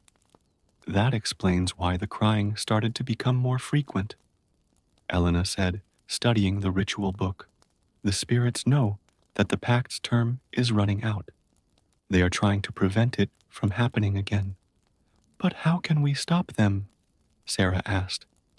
The Crane family is clearly not going to give up easily. Elena traced the symbol on the book with her finger. Margaret believed that the symbol was both the source of its power and its weakness. If we can decipher it and perform a counter-ritual during the new moon, you'd be facing some of the most powerful families in the city, Mike warned, pouring more coffee. Not to mention forces we don't fully understand. A particularly loud thunder rattled the apartment windows. Elena looked out at the storm, thinking about all the lives that had been sacrificed to keep the bridge standing. The baby's cries echoed in his memory. We have no choice, she said firmly. If we do nothing, more innocent people will die. The cycle needs to be broken. The following morning, Elena, Sarah, and Mike gathered at the apartment to finalize the preparations. The ritual book had revealed that the counter-ritual would need to be performed exactly at midnight during the new moon in the center of the bridge, where the first sacrifice had taken place. The symbols need to be drawn with a specific mixture, Elena explained, consulting her notes from Margaret's diary. Sea salt, sacred herbs, and blood from someone connected to the victims. Dorothy, Sarah suggested. She is related to Margaret, who tried to stop the sacrifices. Elena nodded, but before she could respond, her phone vibrated. It was a message from George Thompson, the night watchman. They're preparing something on the bridge. Several people arriving. Be careful. We need to act today, Elena decided. If we wait until tomorrow, it might be too late. They spent the next few hours gathering the necessary materials. Mike, using his university contacts, obtained the rare herbs mentioned in the book. Sarah visited Dorothy, who promptly offered a few drops of her blood for the mixture, understanding the importance of her role.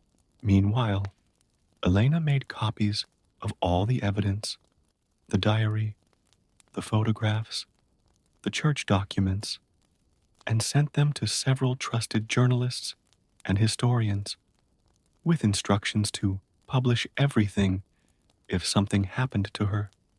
At night, they approached the Jefferson Bridge from 3 different directions. Elena observed through binoculars a group of people in dark robes gathering in the center of the structure. Among them, he recognized Robert Crane and other prominent members of local society. They've already started preparations, Elena whispered into the phone to Sarah. We need to wait for the right moment. The plan was simple, but risky. Mike would create a distraction at one end of the bridge, while Sarah would approach from the opposite side with a group of protesters she had gathered, students and local activists who believed they were protesting the demolition of a historic landmark. Elena, in turn, would use the confusion to approach the center of the bridge and perform the counter ritual.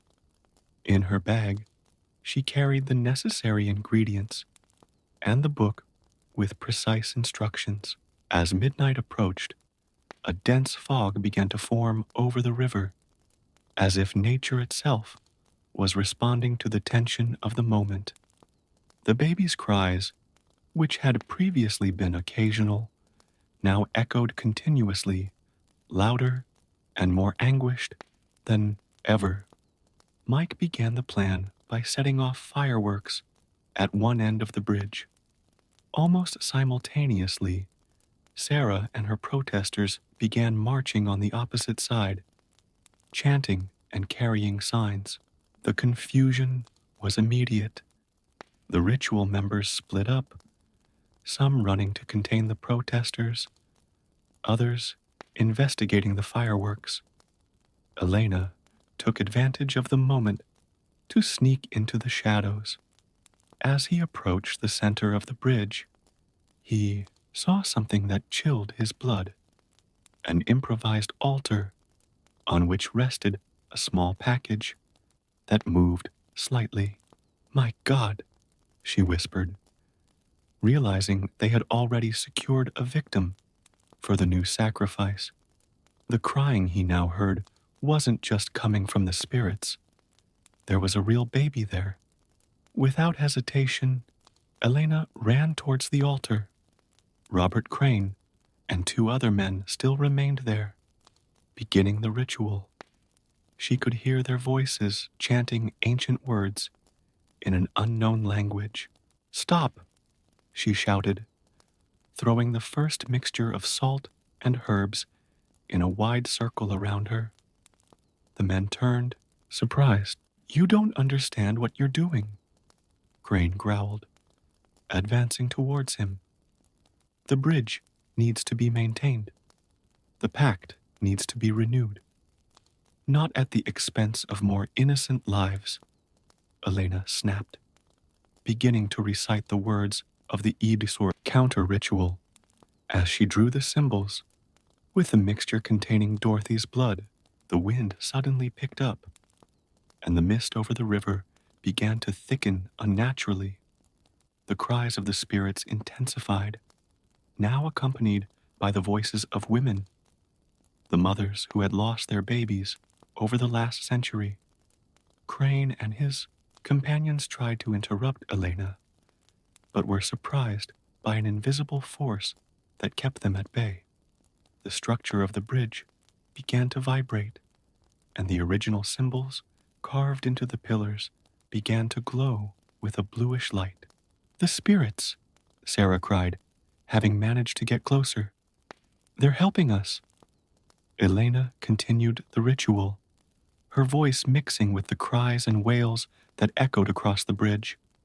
When he reached the last words, an intense light burst from the river, enveloping the entire structure. For a moment, time seemed to stop. Elena saw translucent forms of women and children materializing around her, the spirits of those who had been sacrificed. Among them, he recognized Margaret Blackwood, who smiled gently before turning to Crane with a judgmental look. The light intensified until it became almost unbearable. And then, in a final flash, all the symbols of the original pact went out simultaneously. The silence that followed was absolute. The crying had stopped. Sarah ran down the aisle and picked up the baby, who was miraculously unharmed. In the distance, sirens announced the arrival of the police, alerted by the protesters. "It's over," Elena said, exhausted but relieved. "The pact has been broken." In the weeks that followed, the story came to light in all its macabre dimensions.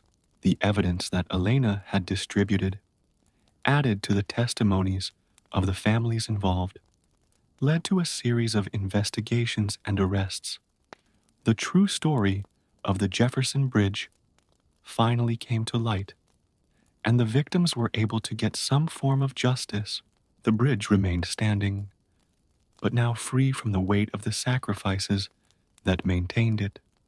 The cries were never heard again, and the souls of the innocent finally found peace. Elena continued her work as a historian, dedicating herself to documenting the true history of Villa Sombria. Margaret Blackwood's diary was donated to the museum, serving as a permanent reminder of the dark secrets the town had kept for so long. And on new moon nights, when the mist rises over the Sombra River, some say they see soft shapes of light dancing around the bridge, no longer in mourning, but in celebration of their liberation.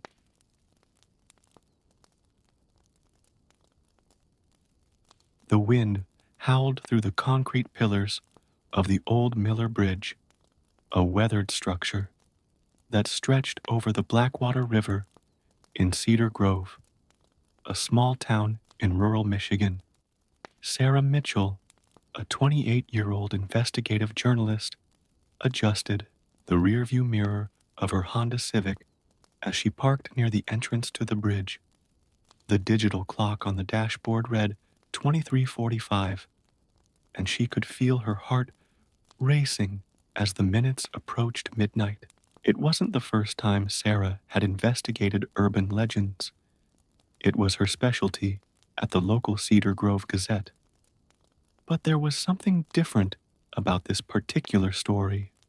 Over the past few months, several residents had reported disturbing experiences on the bridge, all following a similar pattern: the cry of a baby at midnight, followed by mysterious knocks on vehicles.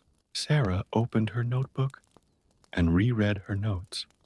The story dated back to 1987, when a young mother called Elizabeth Cooper, aged just 19, allegedly threw her newborn baby off the bridge. The body was never found, and Elizabeth disappeared soon after, leaving only speculation and an urban legend that persisted for more than 3 decades. "You shouldn't be here alone." The deep voice made Sarah jump in her seat. Through the car window, she recognized Officer Mike Thompson, a veteran police officer who had been patrolling the area for over 20 years. He was one of the first sources she had interviewed about the legend. "Mike, you scared me." Sarah rolled down her window, feeling the cold October night air invade the car. "I'm just doing my job," I know you are, but this bridge has a strange energy, especially at night. Mike leaned on the car window, his experienced eyes scanning the shadowy structure ahead. I've seen things here that I can't explain. Sarah knew that look. Well, it was the same one she had noticed in all her interviewees when they mentioned their experiences on the bridge. What exactly did you see, Mike? The policeman hesitated, running his hand through his gray hair. It was about 15 years ago. I was doing my usual rounds when I heard, well, you know, the crying. I thought it was just the wind. But then I saw a woman in a white dress in the middle of the bridge. When I turned on the siren, she just disappeared. Sarah quickly typed Mike's words into her notebook. During her investigation, she had collected dozens of similar reports, but something still didn't add up. Why now, after so long, were the incidents intensifying? There's something else you should know, Mike continued, his voice dropping to almost a whisper. Last week, we found something during a routine dredging of the river. It was an old hospital bag, dating back to 1987. Sarah's heart skipped a beat. From the same time as... Exactly, Mike confirmed. And there was a name written on it. Elizabeth Cooper. Sarah felt a shiver run down her spine. Her previous investigations had revealed very little about Elizabeth. It was as if the young mother had been erased from the town's history. No school records, no known relatives, just a few sparse mentions in old newspapers. Have you managed to find out anything else about her? Sarah asked, adjusting her scarf against the growing chill. Actually, yes. I've been going through old files from the police station and found something interesting. Elizabeth wasn't alone that night. There was a record of an emergency call, minutes before the incident.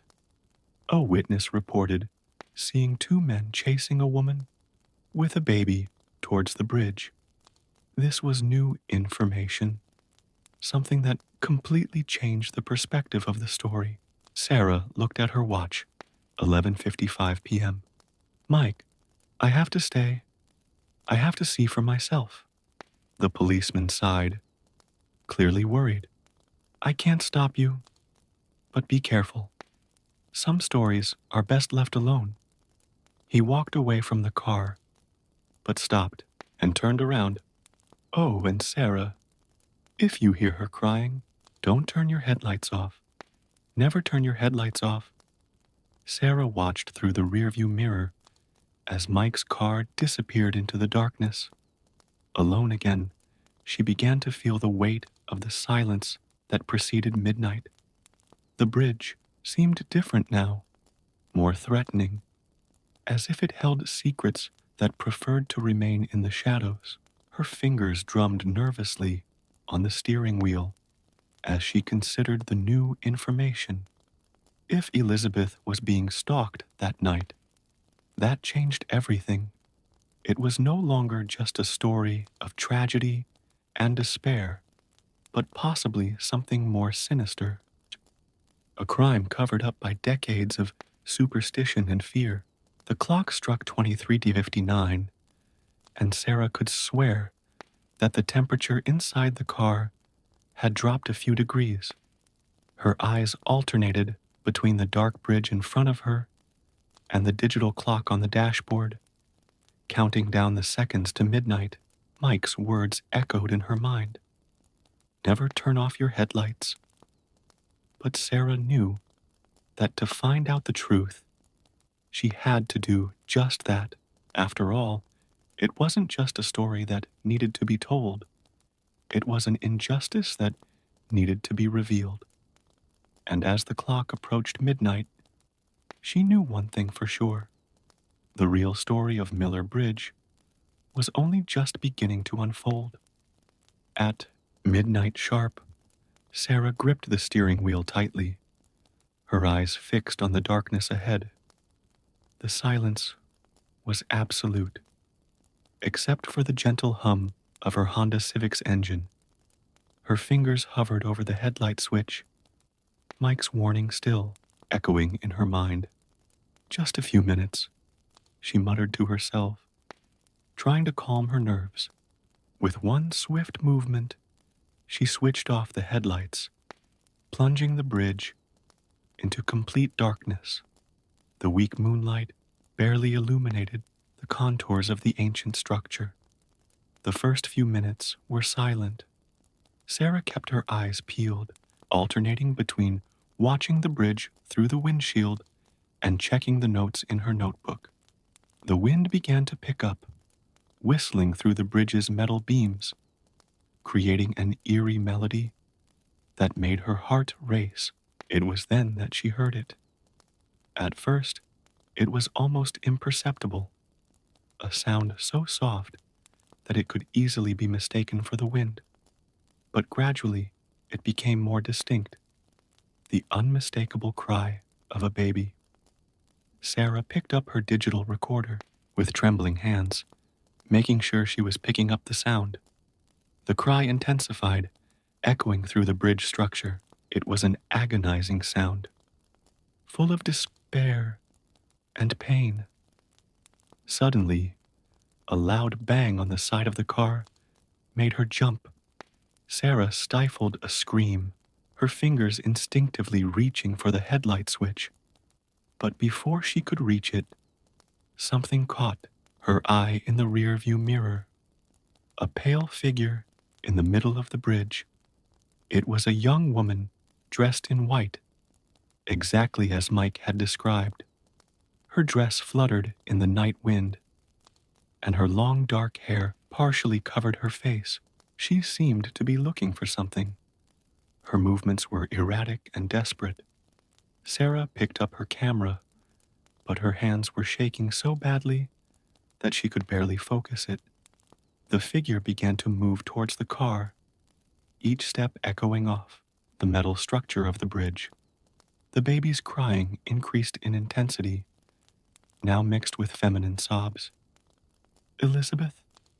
Sarah whispered, although she knew it was irrational to try to communicate with an apparition. The banging on the car started again, louder this time, coming from all sides. Sarah finally turned on the headlights, but the figure had disappeared. The crying stopped abruptly, leaving only the sound of the wind and her own racing heart. With trembling hands, she started the car and drove quickly off the bridge. She parked in a safe area and took a deep breath, trying to process what had just happened. Her tape recorder was still on, and she rewound it to listen to the recording. To her surprise, in addition to the baby's cries and the knocks, there was something else. A female voice, almost inaudible, repeating words she couldn't clearly make out. Sarah connected the recorder to her laptop and used an audio program to clean up the background noise. While she was working on the recording, her cell phone vibrated. A message from Mike. "I've found more information about Elizabeth. We need to talk. It's urgent." Sarah replied immediately, arranging to meet first thing the next morning at the local cafe. Meanwhile, she continued working on the recording, turning up the volume and filtering the frequencies until the words began to make sense. "They've taken my baby. Please, help." A shiver ran down her spine. The voice was clear now, full of anguish and fear. Sarah went back to her notes about the night Elizabeth disappeared. The two men the witness had seen. Who were they? And why were they chasing a young mother and her baby? Her phone vibrated again. Another message from Mike. "Be careful who you trust. Some people in Cedar Grove don't want this story to come out." The warning made Sarah reflect on how much bigger This story could be then a simple urban legend. If Elizabeth really had been stalked, if her baby had been taken from her by force, then what happened on Miller Bridge in 1987 wasn't an act of desperation by a young mother. It was something much darker. Sarah spent the next few hours organizing her notes and evidence, the recording of the crying, the apparition of the woman in white, the voice calling for help. Everything pointed to a truth that had been buried by decades of silence and superstition. As the sun began to rise, Sarah had a new theory forming in her mind. Elizabeth Cooper's story wasn't just about a personal tragedy, it was about a crime that had been covered up, turned into an urban legend to keep people away from the truth. But now, more than 3 decades later, the secrets of Miller Bridge were beginning to come to light, and Sarah was determined to find out what really happened on that fateful night in 1987. No matter how many people in Cedar Grove wanted to keep the past buried, with her camera, recorder, and a notebook safely tucked away, she drove home, her mind filled with unanswered questions. Meeting Mike the next morning could provide more pieces to this puzzle. But Sarah had a feeling that the closer she got to the truth, the more dangerous her investigation would become. The morning sun was shining on Cedar Grove when Sarah finally arrived home, but the shadows of the night before still loomed large in her mind. The true story of Miller Bridge and Elizabeth Cooper was just beginning to unfold, and she knew there would be no turning back now. The soft light of dawn came through the windows of the Cedar Grove Cafe when Sarah found Mike at a discreet table at the back of the establishment. She hadn't slept, having spent the entire night analyzing the recording and organizing her notes. The policeman looked equally tired, with deep circles under his eyes. "I found something in the old files at the police station," Mike said, quietly, as soon as Sarah sat down. In 1987, there were a series of baby disappearances from hospitals in the area. They were all filed as unrelated cases, but there was a pattern. All the mothers were young and unmarried. Sarah felt her stomach turn. "Do you think Elizabeth was connected to these cases?" "I'm sure." Mike slid a yellowed folder across the table. Elizabeth worked as a nursing assistant at Cedar Grove Memorial Hospital. In the weeks before her disappearance, she had registered several complaints about irregular procedures in the nursery. Sarah flipped through the documents with trembling hands. Elizabeth's complaints mentioned a doctor, Dr. James Harrison, and a nurse called Robert Wells. Both worked the night shift and, coincidentally, left the hospital shortly after the incident on the bridge. The witness who saw the two men chasing Elizabeth, Sarah began. "She was never officially interviewed," Mike added. "The report was filed by the chief detective at the time, Thomas Blackwood." "Blackwood?" Sarah frowned. "As in Richard Blackwood, the current mayor?" "His father," Mike confirmed. "And guess who was the main donor to the hospital back then?" "The Blackwood family." The waitress approached to take their orders, causing them both to fall silent momentarily. After ordering their coffee, Sarah leaned forward. "So we have a baby trafficking scheme involving the hospital, a whistleblower who has been silenced, and a powerful family potentially involved in the cover-up. It's worse." Mike lowered his voice even more. "Last night, after I left you on the bridge, I received an anonymous phone call. The person said that Elizabeth didn't throw her baby. She was trying to save it. Apparently, she found out where the babies were being taken and tried to expose the scheme. Sarah felt a chill. The voice on the recording made more sense now. They took my baby. Sarah, Mike continued, his tone grave. The person who called me said that she worked at the hospital at the time. She claimed that Dr. Harrison and Wells weren't just employees. They were part of a network that sold babies to wealthy families all over the country. Why is this person talking now, after all this time? Guilt, maybe. But there's more. She mentioned that there are records, documents that Elizabeth had gathered. Supposedly, she hid them somewhere near the bridge before. Mike was interrupted by the sound of his police radio. A crackly voice was informing him of a fire in the police station's archive.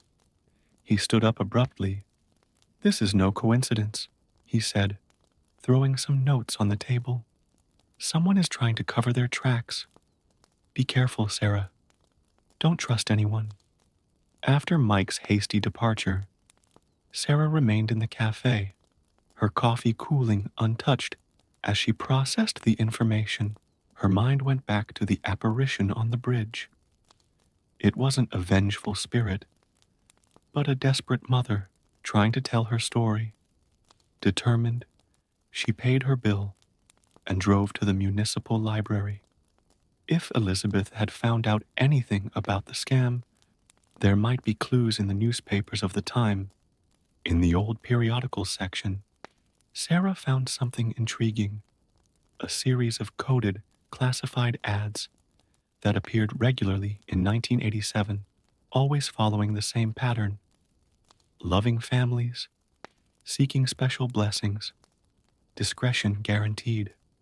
While photographing the ads, Sarah noticed a man watching her from between the shelves.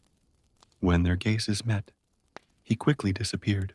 Putting away her equipment, she decided it was time to visit someone who might have answers: the former librarian, Martha Jenkins, who had worked there since the 80s. Martha lived in a small house on the outskirts of town. When Sarah explained the reason for her visit, the elderly woman became visibly upset. "Elizabeth used to spend hours here," Martha revealed, pouring tea with trembling hands. She would look through old newspapers, make notes. One day, she was so agitated that she forgot her notebook. When I went back to return it, she had already, you know. "Do you still have that notebook?" Martha hesitated. "I tried to give it to the police, but Detective Blackwood said it wasn't relevant to the case, so I kept it, hoping that one day someone would ask the right questions." The old woman disappeared into a room and returned with a dusty box. Inside was a battered notebook, its pages yellowed by time. Sarah felt her heart race as she opened the first page and saw Elizabeth's hurried handwriting. "They're selling our babies. I have proof. I need to expose this before." The sentence ended abruptly. The following pages were full of names, dates, and codes that Sarah would have to decipher. But a note near the end caught her eye. "Secure documents. Third pillar. Do not trust the police. The third pillar of Miller Bridge." Sarah looked at her watch. There were still a few hours until nightfall. If the documents Elizabeth had hidden were still there, they could finally reveal the truth about what happened on that fateful night in 1987. But as she thanked Martha and prepared to leave, Sarah didn't notice the dark car parked across the street, nor the man inside it making a phone call. She found the notebook. "Yes, sir. Got it." The truth about the Miller Bridge was about to come out, but some people in Cedar Grove would do anything to keep it in the shadows. Sarah drove hurriedly towards the Miller Bridge, her mind processing everything she had discovered. Elizabeth's notebook weighed on her purse like a silent testimony to the dark secrets of Cedar Grove. The sun was beginning to set, painting the sky with orange hues that reflected off the dark waters of the Blackwater River.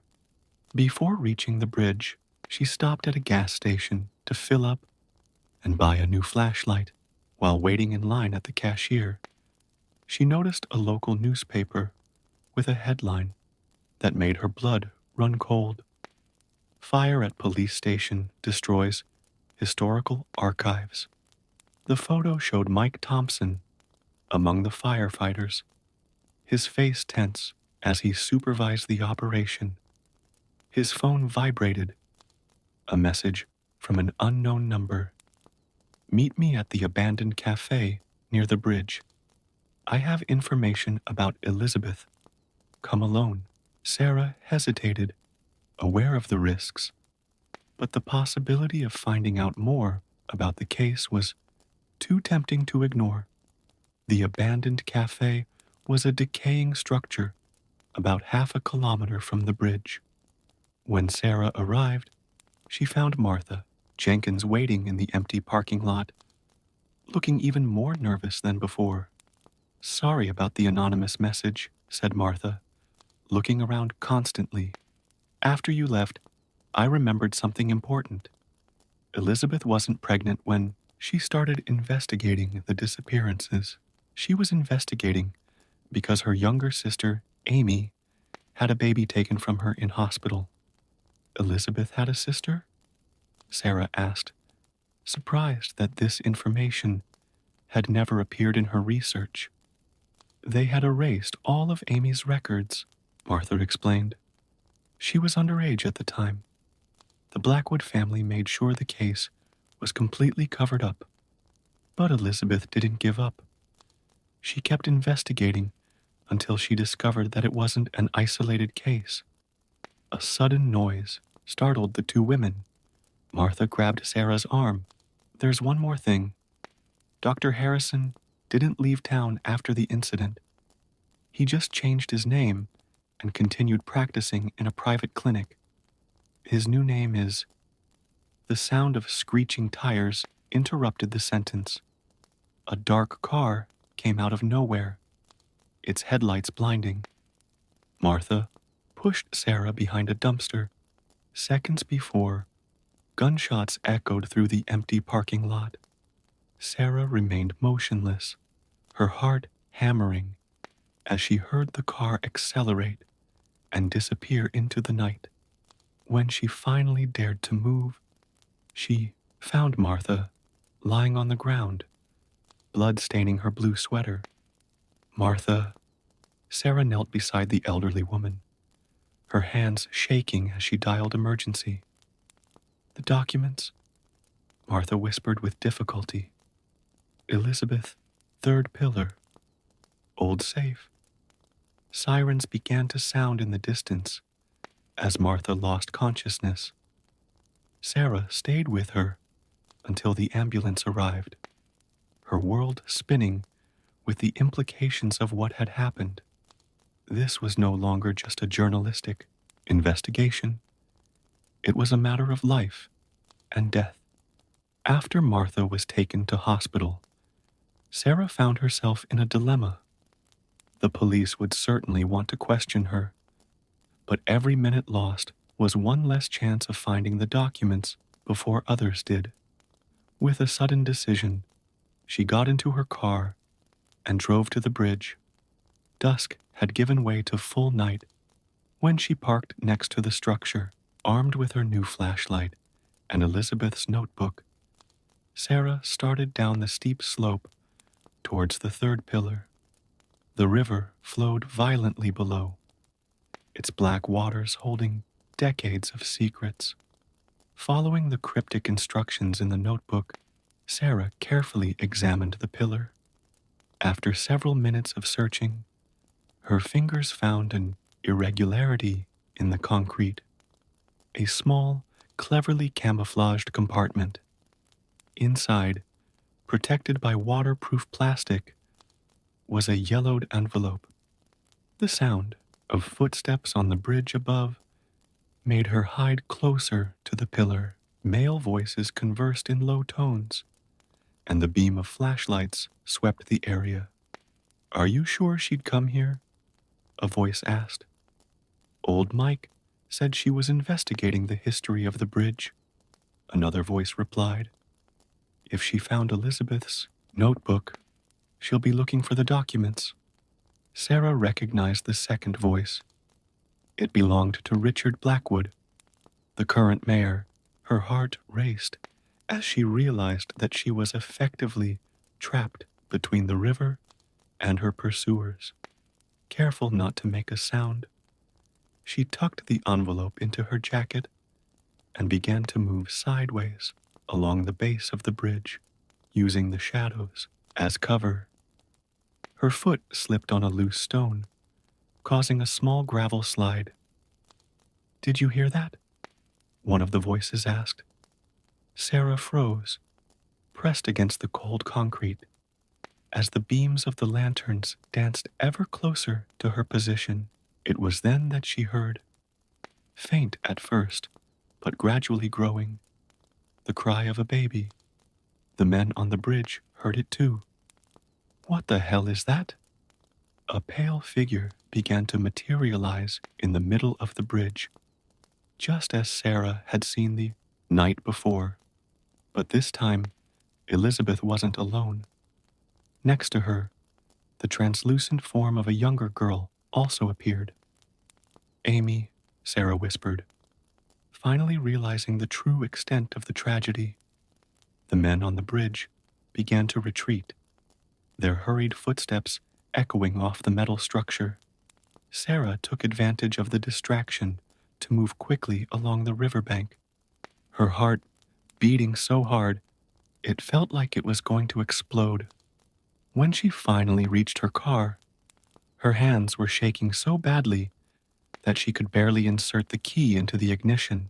The envelope weighed heavily in her pocket, carrying with it the truth that had cost the lives of two sisters, and now threatened to claim more victims. Sarah drove straight to Mike's apartment, knowing she couldn't trust anyone else. She found the policeman on his balcony, a grave expression on his face as he held up a phone. "Martha didn't resist her injuries," he said as soon as Sarah got out of the car. "We need to get you out of town. Now." Not without exposing the truth. "First," Sarah replied, showing him the envelope, "I found Elizabeth's documents inside the apartment." They spread out the contents of the envelope on the kitchen table. There were old photos from the hospital, altered birth records, and a detailed list of adopted babies with amounts paid. Most disturbing was a set of photographs showing Dr. Harrison, now known as Dr. Malcolm Rivers, with prominent members of Cedar Grove Society, including the Blackwood family. That explains why the scheme continued even after Elizabeth, Mike muttered, examining the documents. It wasn't just about selling babies. It was about power and influence. Sarah began scanning each document with her cell phone, sending the images to a secure server. Elizabeth discovered that her sister Amy wasn't the only one. They had a whole system, Mike. Doctors, nurses, social workers. A noise outside made them both freeze. Mike drew his gun and approached the window. "Cars approaching. Lots of them. How much time do we have?" "Not long. They must have tracked your car." Sarah finished scanning the last document and sent everything to her editor with an urgent message. Then she began drafting an email to all the main news agencies in the state. "Sarah," Mike called out from the window, his voice tense. It's them. Richard Blackwood is here with the chief of police.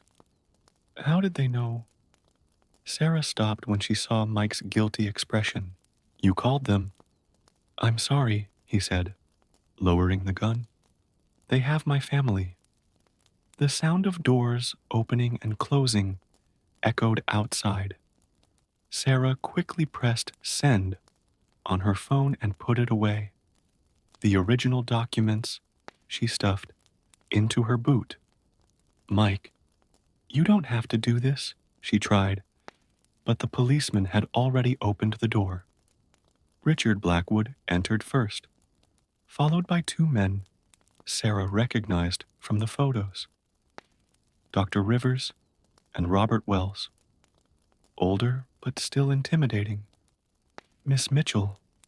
Blackwood smiled, a smile that didn't reach his eyes. I believe you have something that belongs to us. All I have is proof of your crimes, Sarah replied, keeping her voice steady despite her fear. And now the whole world is going to know. Do you really think anyone will believe you? Wells laughed, an obsessive journalist investigating urban legends. Please. A high-pitched scream cut through the air. A baby's cry. Everyone in the room froze. The temperature dropped dramatically, and a mist began to form in the center of the room. Elizabeth and Amy appeared, their ethereal forms more solid than ever. Behind them, other figures began to materialize. Dozens of young women, all carrying babies, their expressions a mixture of pain and accusation. Impossible, Dr. Rivers whispered, stepping back. The lights began to flicker, and objects around the room began to shake. Sarah took advantage of the distraction to run towards the back door, but Blackwood grabbed her. You're not going anywhere, he growled. But his grip loosened as an invisible force threw him against the wall. Chaos ensued. The spectral figures surged forward, their voices joining in a chorus of wails that made the windows vibrate. Wells tried to draw a gun, but it flew out of his hand. Dr. Rivers fell to his knees, covering his ears. Mike, who had been watching paralyzed, finally acted. Sarah, run. She didn't have to listen twice. She burst through the back door and ran into the night, the sound of wailing following her. Sirens began to sound in the distance. Apparently, someone had called for reinforcements. When Sarah finally stopped, she was back at Miller Bridge, gasping. She checked her phone. The messages and documents had been delivered. Within minutes, the story would be on all the major media outlets. A gentle touch on her shoulder made her turn around. Elizabeth was there, clearer than ever, Amy by her side. For the first time, Sarah could see their faces clearly. So young, so determined. Thank you, Elizabeth said, her voice like a whisper on the wind. Now they'll know the truth. The two sisters began to disappear, their forms dissolving into the night breeze. The baby's cry, which had been a constant on the bridge for so many years, finally fell silent. The next morning, Cedar Grove awoke to a media storm. The arrests of Richard Blackwood, Dr. Malcolm Rivers, and Robert Wells dominated the headlines. Former adoptions were investigated, families were located, and decades of secrets came to light. Sarah wrote the full story, not just about a criminal scheme, but about two sisters who refused to be silenced. Even after death, the Miller Bridge stood as a silent reminder, but the baby's cry was never heard again. Mike, after confessing his forced involvement, cooperated with the authorities and helped dismantle what was left of the network. His family was found safe.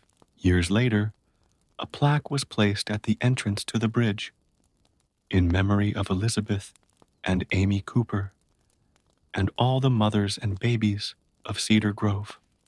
At night, it is said that two figures can be seen walking across the bridge, no longer searching or lamenting, but at peace, finally free to tell their story.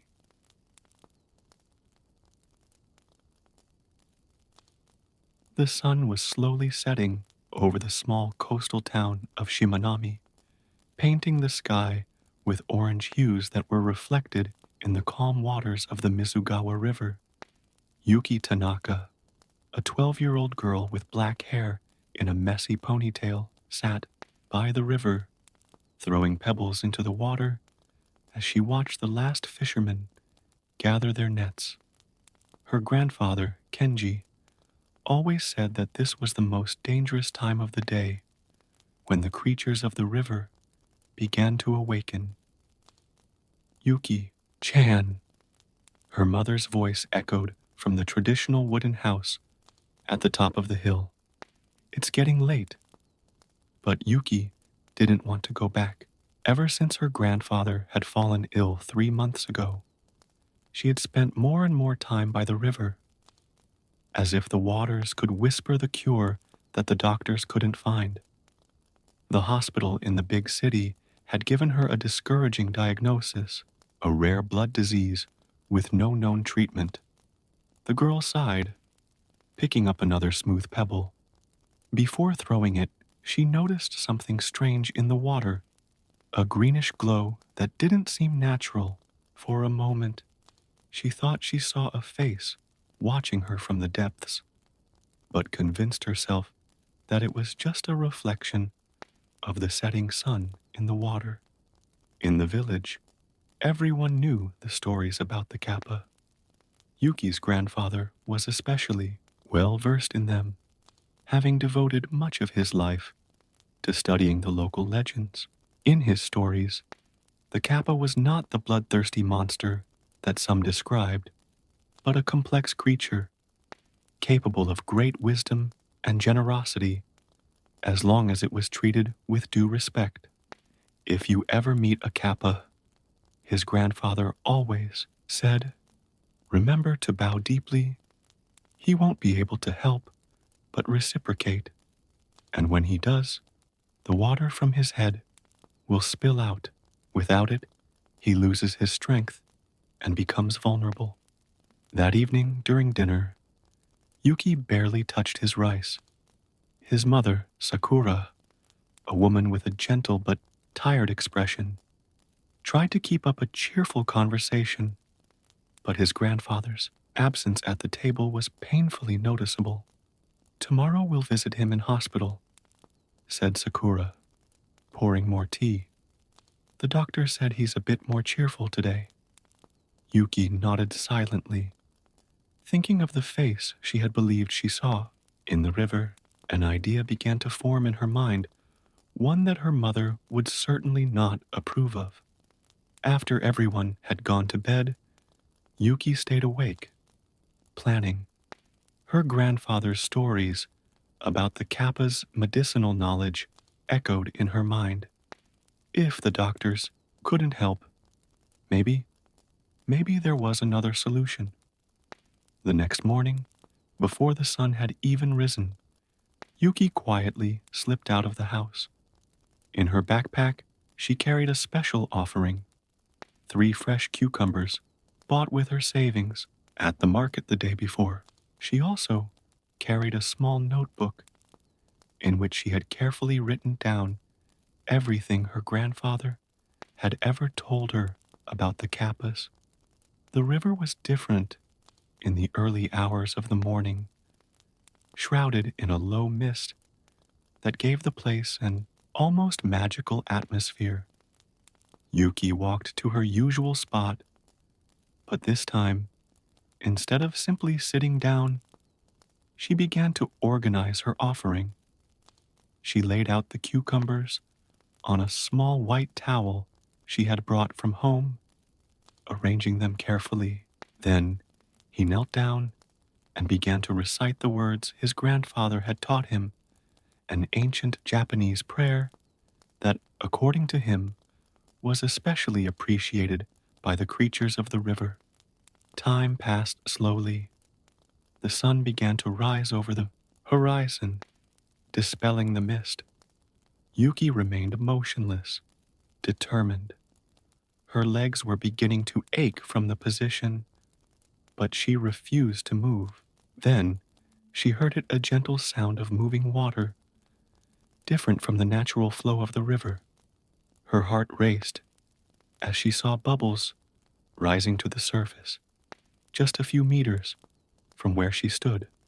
The water began to swirl in a small eddy, and then a greenish head emerged from the water, large, curious eyes fixed on it.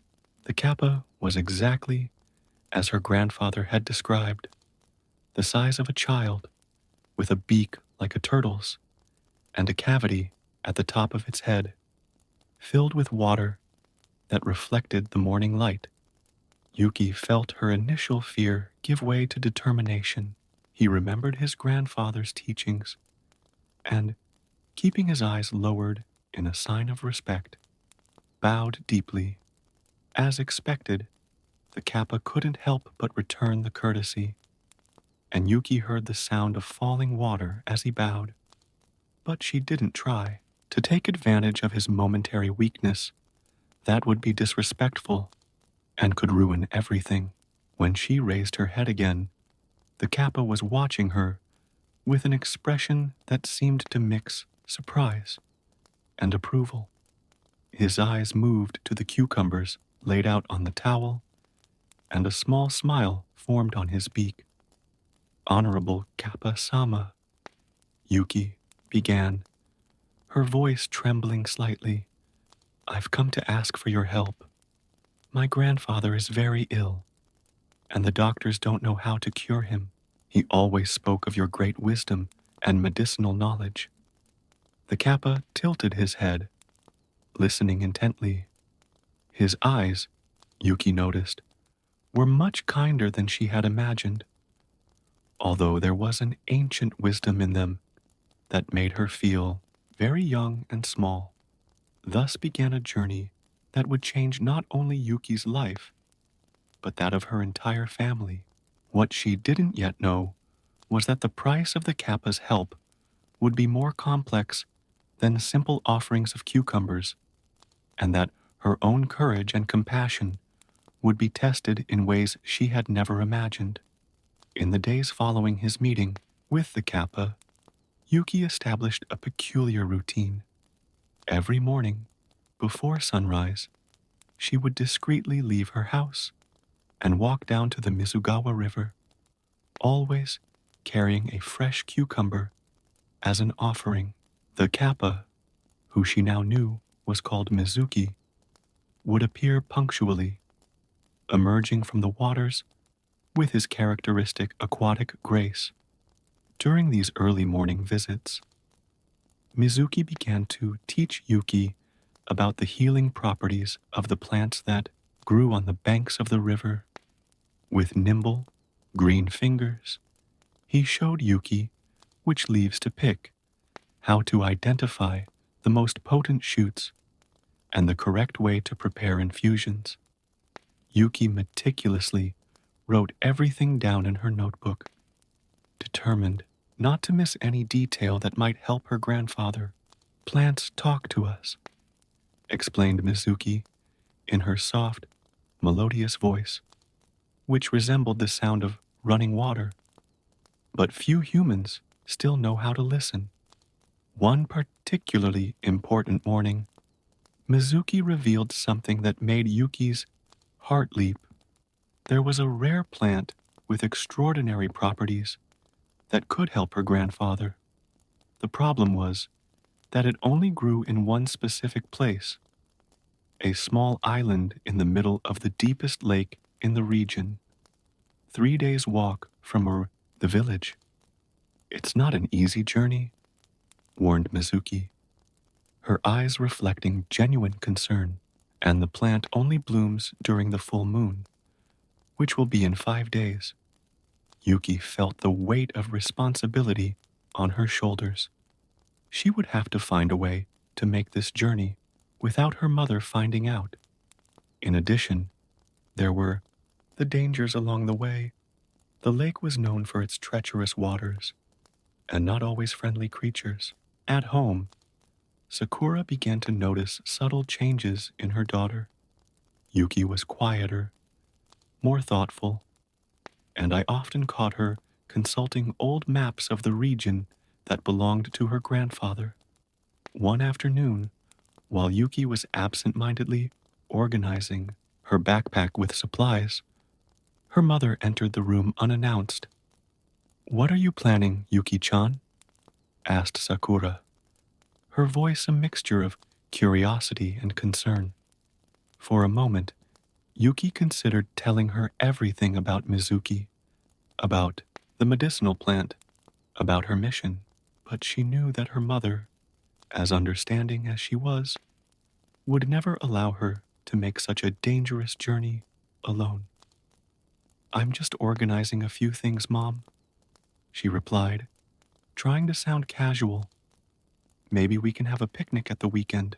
Sakura didn't look entirely convinced, but she smiled and left the room. That evening, over dinner, she commented on how Yuki was becoming more and more like her grandfather, always curious, always in search of adventure and knowledge.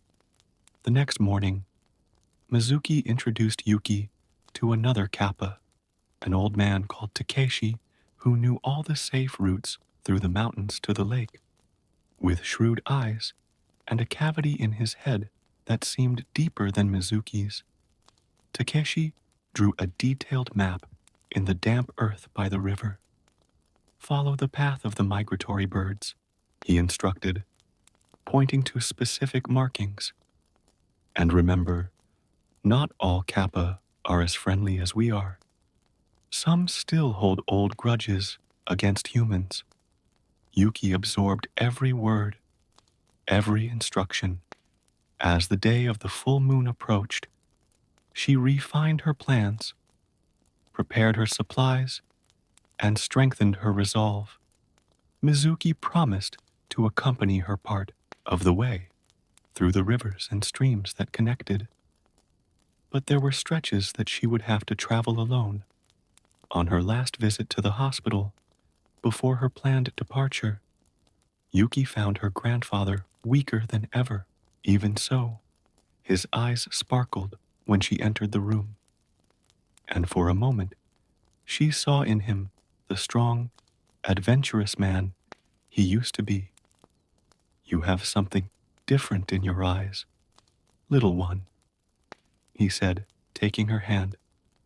"The same sparkle your grandmother had when she was about to do something extraordinary." Yuki squeezed her grandfather's hand, feeling tears forming in her eyes. "I'm going to bring you something special, Ji-chan," she promised. "Something that will help you get better."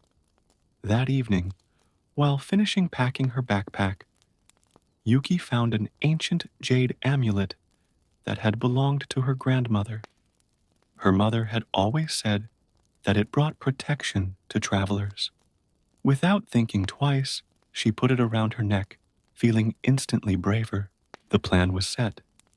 She would leave before dawn the next day, leaving only a note for her mother. She knew it would cause concern, but she also knew that this could be her only chance to help her grandfather. With Mizuki as her guide, and the knowledge passed on by Takeshi, she hoped to complete her mission in time. As she prepared for bed, Yuki looked out of the window at the crescent moon in the sky. In a few days, she would be complete, and with it would come the opportunity to harvest the mysterious plant. Her last memory, before falling asleep, was Mizuki's voice saying, "Remember, Yuki-chan, true strength lies not in the water we carry on our heads, but in the courage we carry in our hearts. The first light of dawn had barely begun to touch the horizon when Yuki slipped quietly out of the house. Her heart was heavy, thinking about the note she had left on her bed, but she knew it was necessary. With her backpack on her back and the jade amulet around her neck, she ran towards the river where Mizuki was waiting for her. The kappa was already there, his greenish silhouette standing out against the morning mist. Next to him was Takeshi, the old man, who held something in his scaly hands, a small antique ceramic flask. For your journey, said Takeshi, handing Yuki the flask. Water from the sacred river. Keep it with you. At all times, it will attract other friendly kappa if you need help. Yuki carefully put the flask away in her backpack, along with the fresh cucumbers, notebook, and basic supplies she had prepared. Mizuki gestured for her to follow him, and together they began their journey along the river.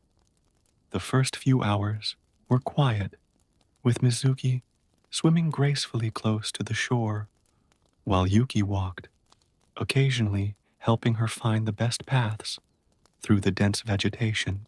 The kappa shared old stories about the region, speaking of times when humans and river creatures lived in greater harmony. When the sun was high in the sky, they came to a fork where the river split into two paths. Here, said Mizuki, begins the most challenging part of your journey. The path on the right is shorter, but dangerous. The one on the left is longer, but safer. Yuki studied both paths, remembering the map Takeshi had drawn.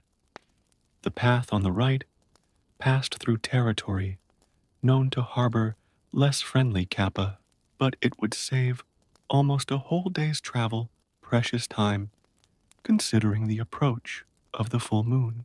After a few moments' thought, Yuki chose the right-hand path. I can't afford to waste time, she explained to Mizuki, who nodded with a mixture of concern and approval. Then I should warn you, he said, that on this stretch of river live the Kaiko brothers, three kappa known for their explosive temper. They don't like humans, since fishermen destroyed part of their territory many generations ago. Yuki swallowed, but remained firm in her decision. Mizuki explained that she could accompany her only as far as the beginning of the Kaiko brothers' territory. After that, she would be on her own.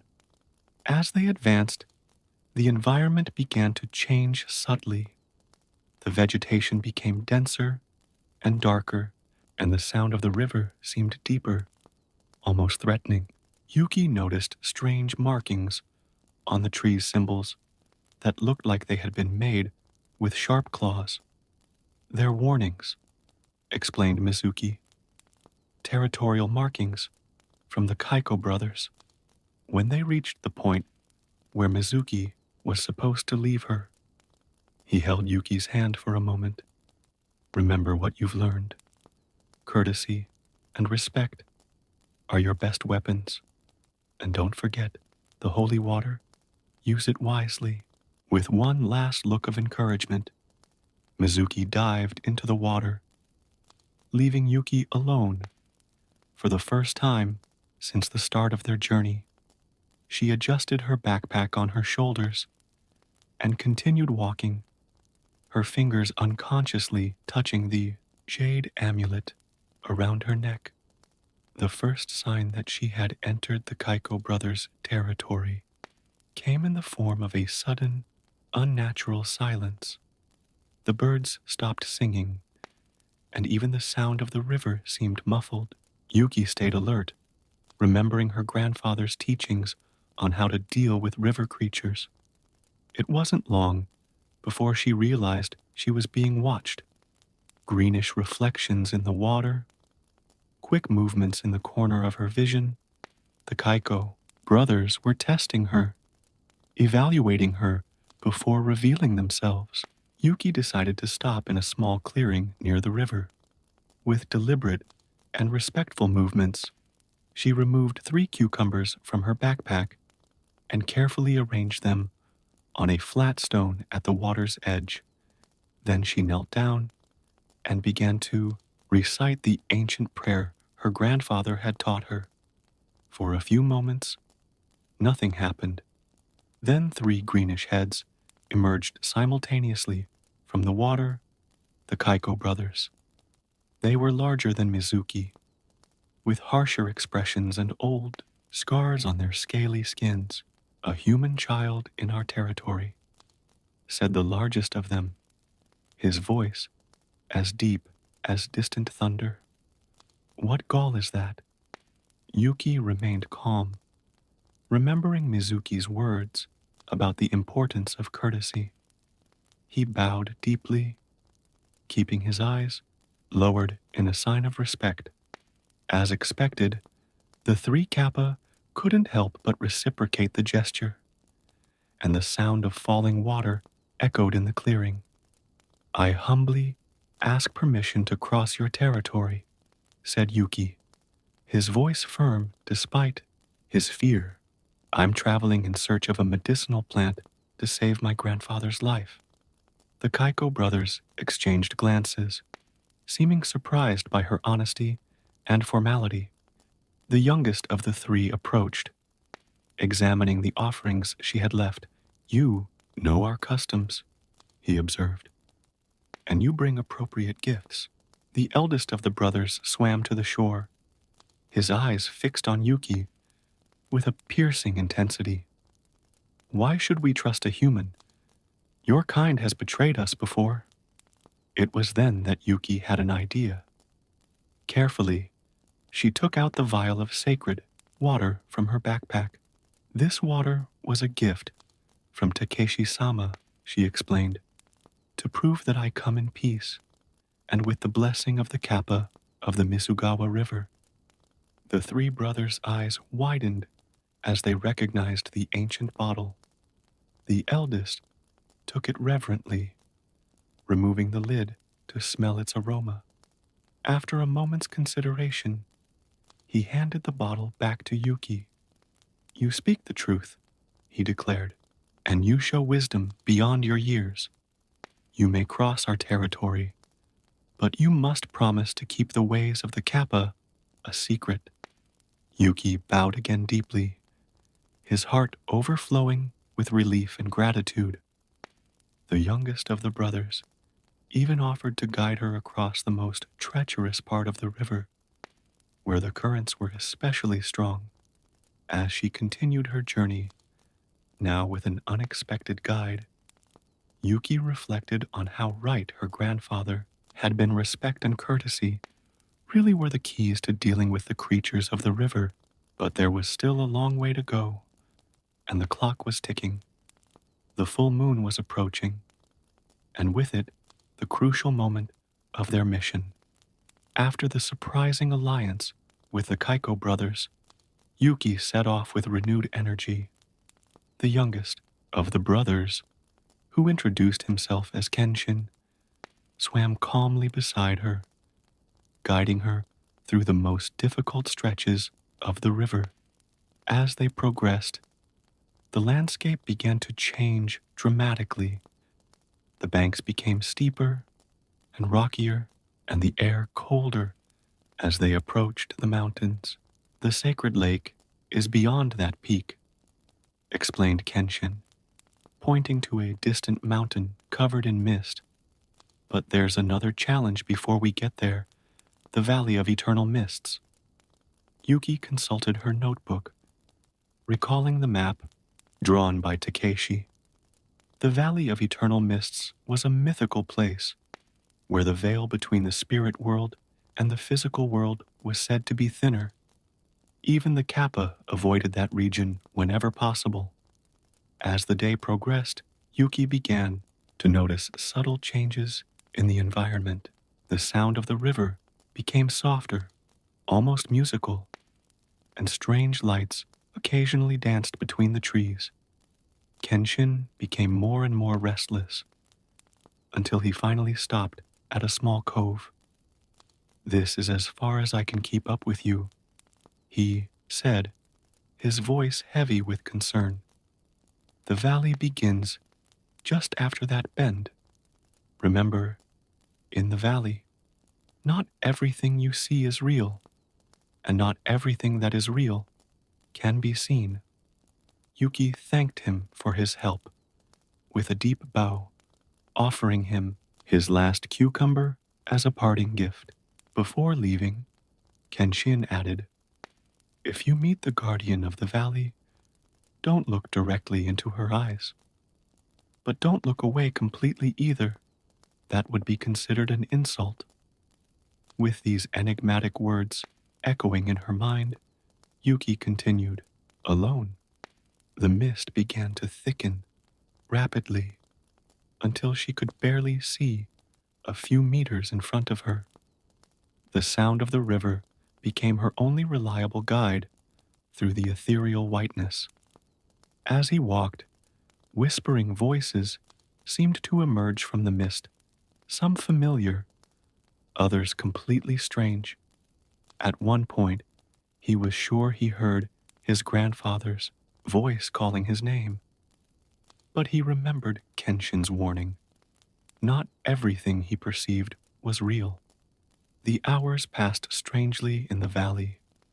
The sun, when visible through the mist, seemed to jump irregularly in the sky, as if time itself were distorted. Yuki stayed focused on following the sound of the river, resisting the temptation to investigate the mysterious lights and tempting voices that surrounded her. It was then that she saw it, an ethereal figure floating on the water. It was the guardian of the valley, exactly as described in the old stories. A woman of supernatural beauty, with long hair that seemed to be made of mist, and a kimono that changed color with every movement. Remembering Kenshin's advice, Yuki kept his gaze on the guardian's chin, bowing respectfully. The figure floated towards her, and the air around her became noticeably colder. "Little traveler." The guardian's voice was like distant music. "What brings you to my domain?" Yuki explained her mission, talking about her sick grandfather and the medicinal plant she needed to find. As she spoke, she noticed that the mist around them had become denser, forming a perfect circle that isolated them from the rest of the valley. "Your journey is noble," said the guardian, "but the price for crossing my valley is not paid with words or reverence. It must be paid with memories." Yuki's heart raced. "Memories?" "Yes. To move forward, you must give me your most precious memory of your grandfather. You will keep the knowledge that he exists and his mission, but the memory itself will be mine." Yuki felt tears forming in her eyes. Her memories of her grandfather were her most precious treasures, especially now that he was so ill. But then she remembered the purpose of her journey. She wasn't there just to preserve memories, but to create the possibility of making new ones.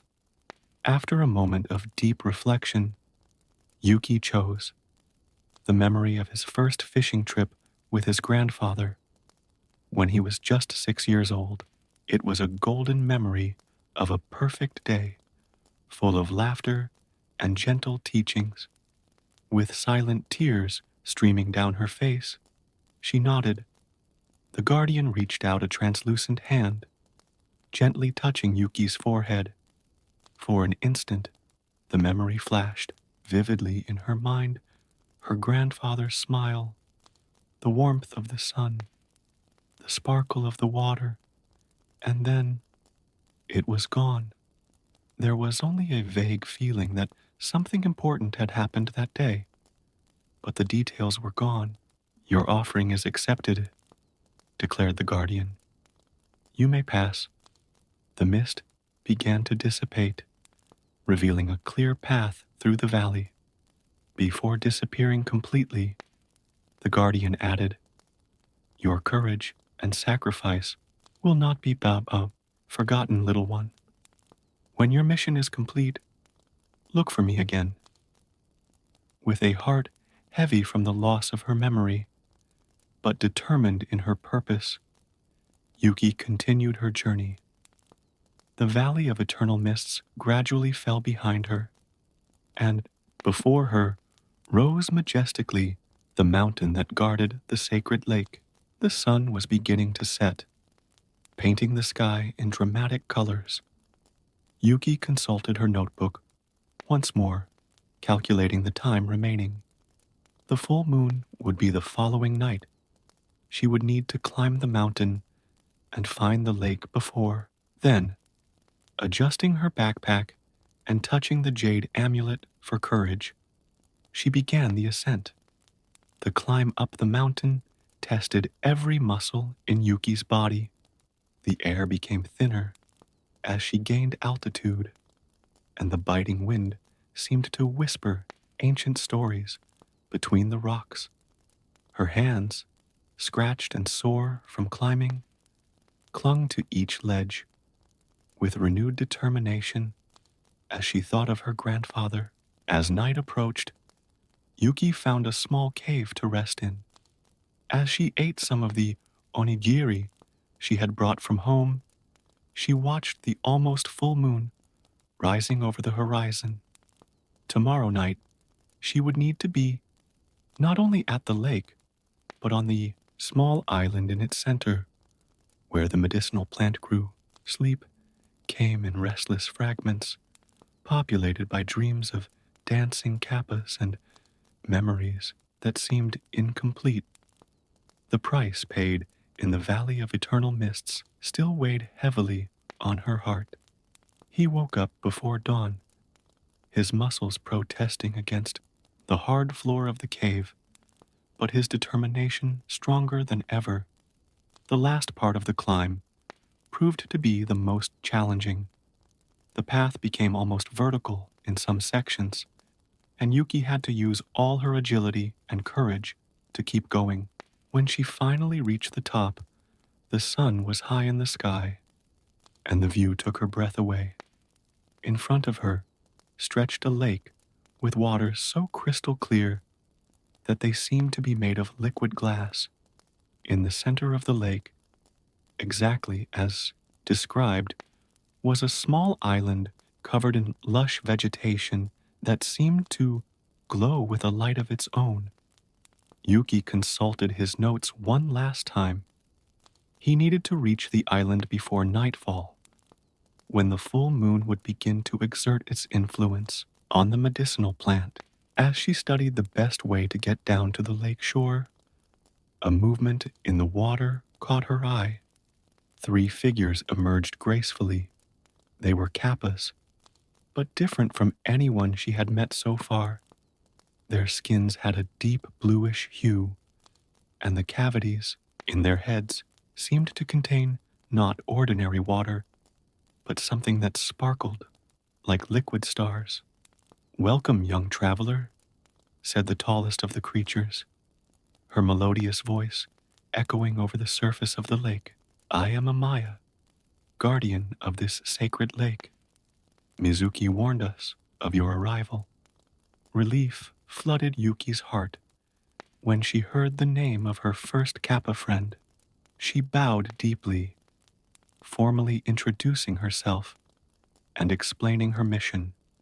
Amaya and her companions listened attentively, their ancient eyes shining with wisdom and compassion. "The plant you seek is precious," Amaya explained. "It only blooms under the light of the full moon, and its healing power is unparalleled. But reaching it won't be easy. The waters of this lake hold deep secrets, and not all of its inhabitants are hospitable. As if to emphasize his words, something large moved in the depths of the lake, creating ripples on the hitherto perfect surface. The other two kappas exchanged worried glances. I can help you cross the lake, offered Amaya, but the island itself is sacred territory. No aquatic creature may set foot on it. You must complete the last part of the journey alone. The sun was beginning its descent over the horizon when the preparations were completed. Amaya created a small raft using special aquatic plants, intertwining them with an ancient skill. As she worked, she shared with Yuki the secrets to identifying and harvesting the medicinal plant correctly. Remember, she said, the plant must be harvested exactly when the full moon is at its zenith. Not a moment before, not a moment after. With her heart racing, Yuki boarded the fragile raft. Amaya and her companions began to guide her through the crystal clear waters, swimming in a triangular formation to protect her from any underwater threats. As they advanced, Yuki could see mysterious shapes moving in the depths, some beautiful, others disturbing. As they neared the island, an underwater roar made the raft shake. An ancient creature, something between a serpent and a dragon, partially emerged from the water, its eyes fixed on Yuki for thousands of years. The guardian of the island, whispered Amaya. You must prove your worth before you set foot on sacred ground. The guardian rose even higher out of the water, his imposing presence making Yuki feel tiny. But instead of fear, she felt a strange calm. Slowly, she took out the vial of sacred water and the jade amulet, presenting them to the guardian. To her surprise, the creature brought its huge snout closer, delicately sniffing the objects. Its eyes met Yuki's, and at that moment, she understood. The guardian wasn't testing her strength or courage, but the purity of her intentions. With a smooth movement that barely disturbed the waters, the guardian submerged again, leaving a clear path to the island. The sun had almost disappeared over the horizon, and the full moon was beginning to rise, majestic and bright. Go, said Amaya. Your moment has come. Yuki jumped off the raft onto the shore of the island, immediately feeling the special energy of the place. The vegetation seemed to pulsate with a life of its own, and the air was charged with unfamiliar fragrances. Following Amaya's instructions, she found the center of the island, where a small circle of glowing plants was growing. The moon rose slowly in the night sky, and Yuki waited patiently, mentally going over the moves she would need to make. When the moment finally arrived, she picked the plant with precise, reverent movements, exactly as she had been instructed. The plant in her hands emitted a soft glow, its energy pulsating in tune with the moonlight. Tears of joy and relief streamed down Yuki's face finally. She had the chance to save her grandfather in her hands. Returning would be a new adventure, but now she knew she wasn't alone. With the help of the Kappas, the blessing of the island's guardian, and the wisdom acquired on her journey, Yuki had become much more than just a girl in search of a cure. She was now a bridge between two worlds, the guardian of ancient knowledge and the bearer of hope.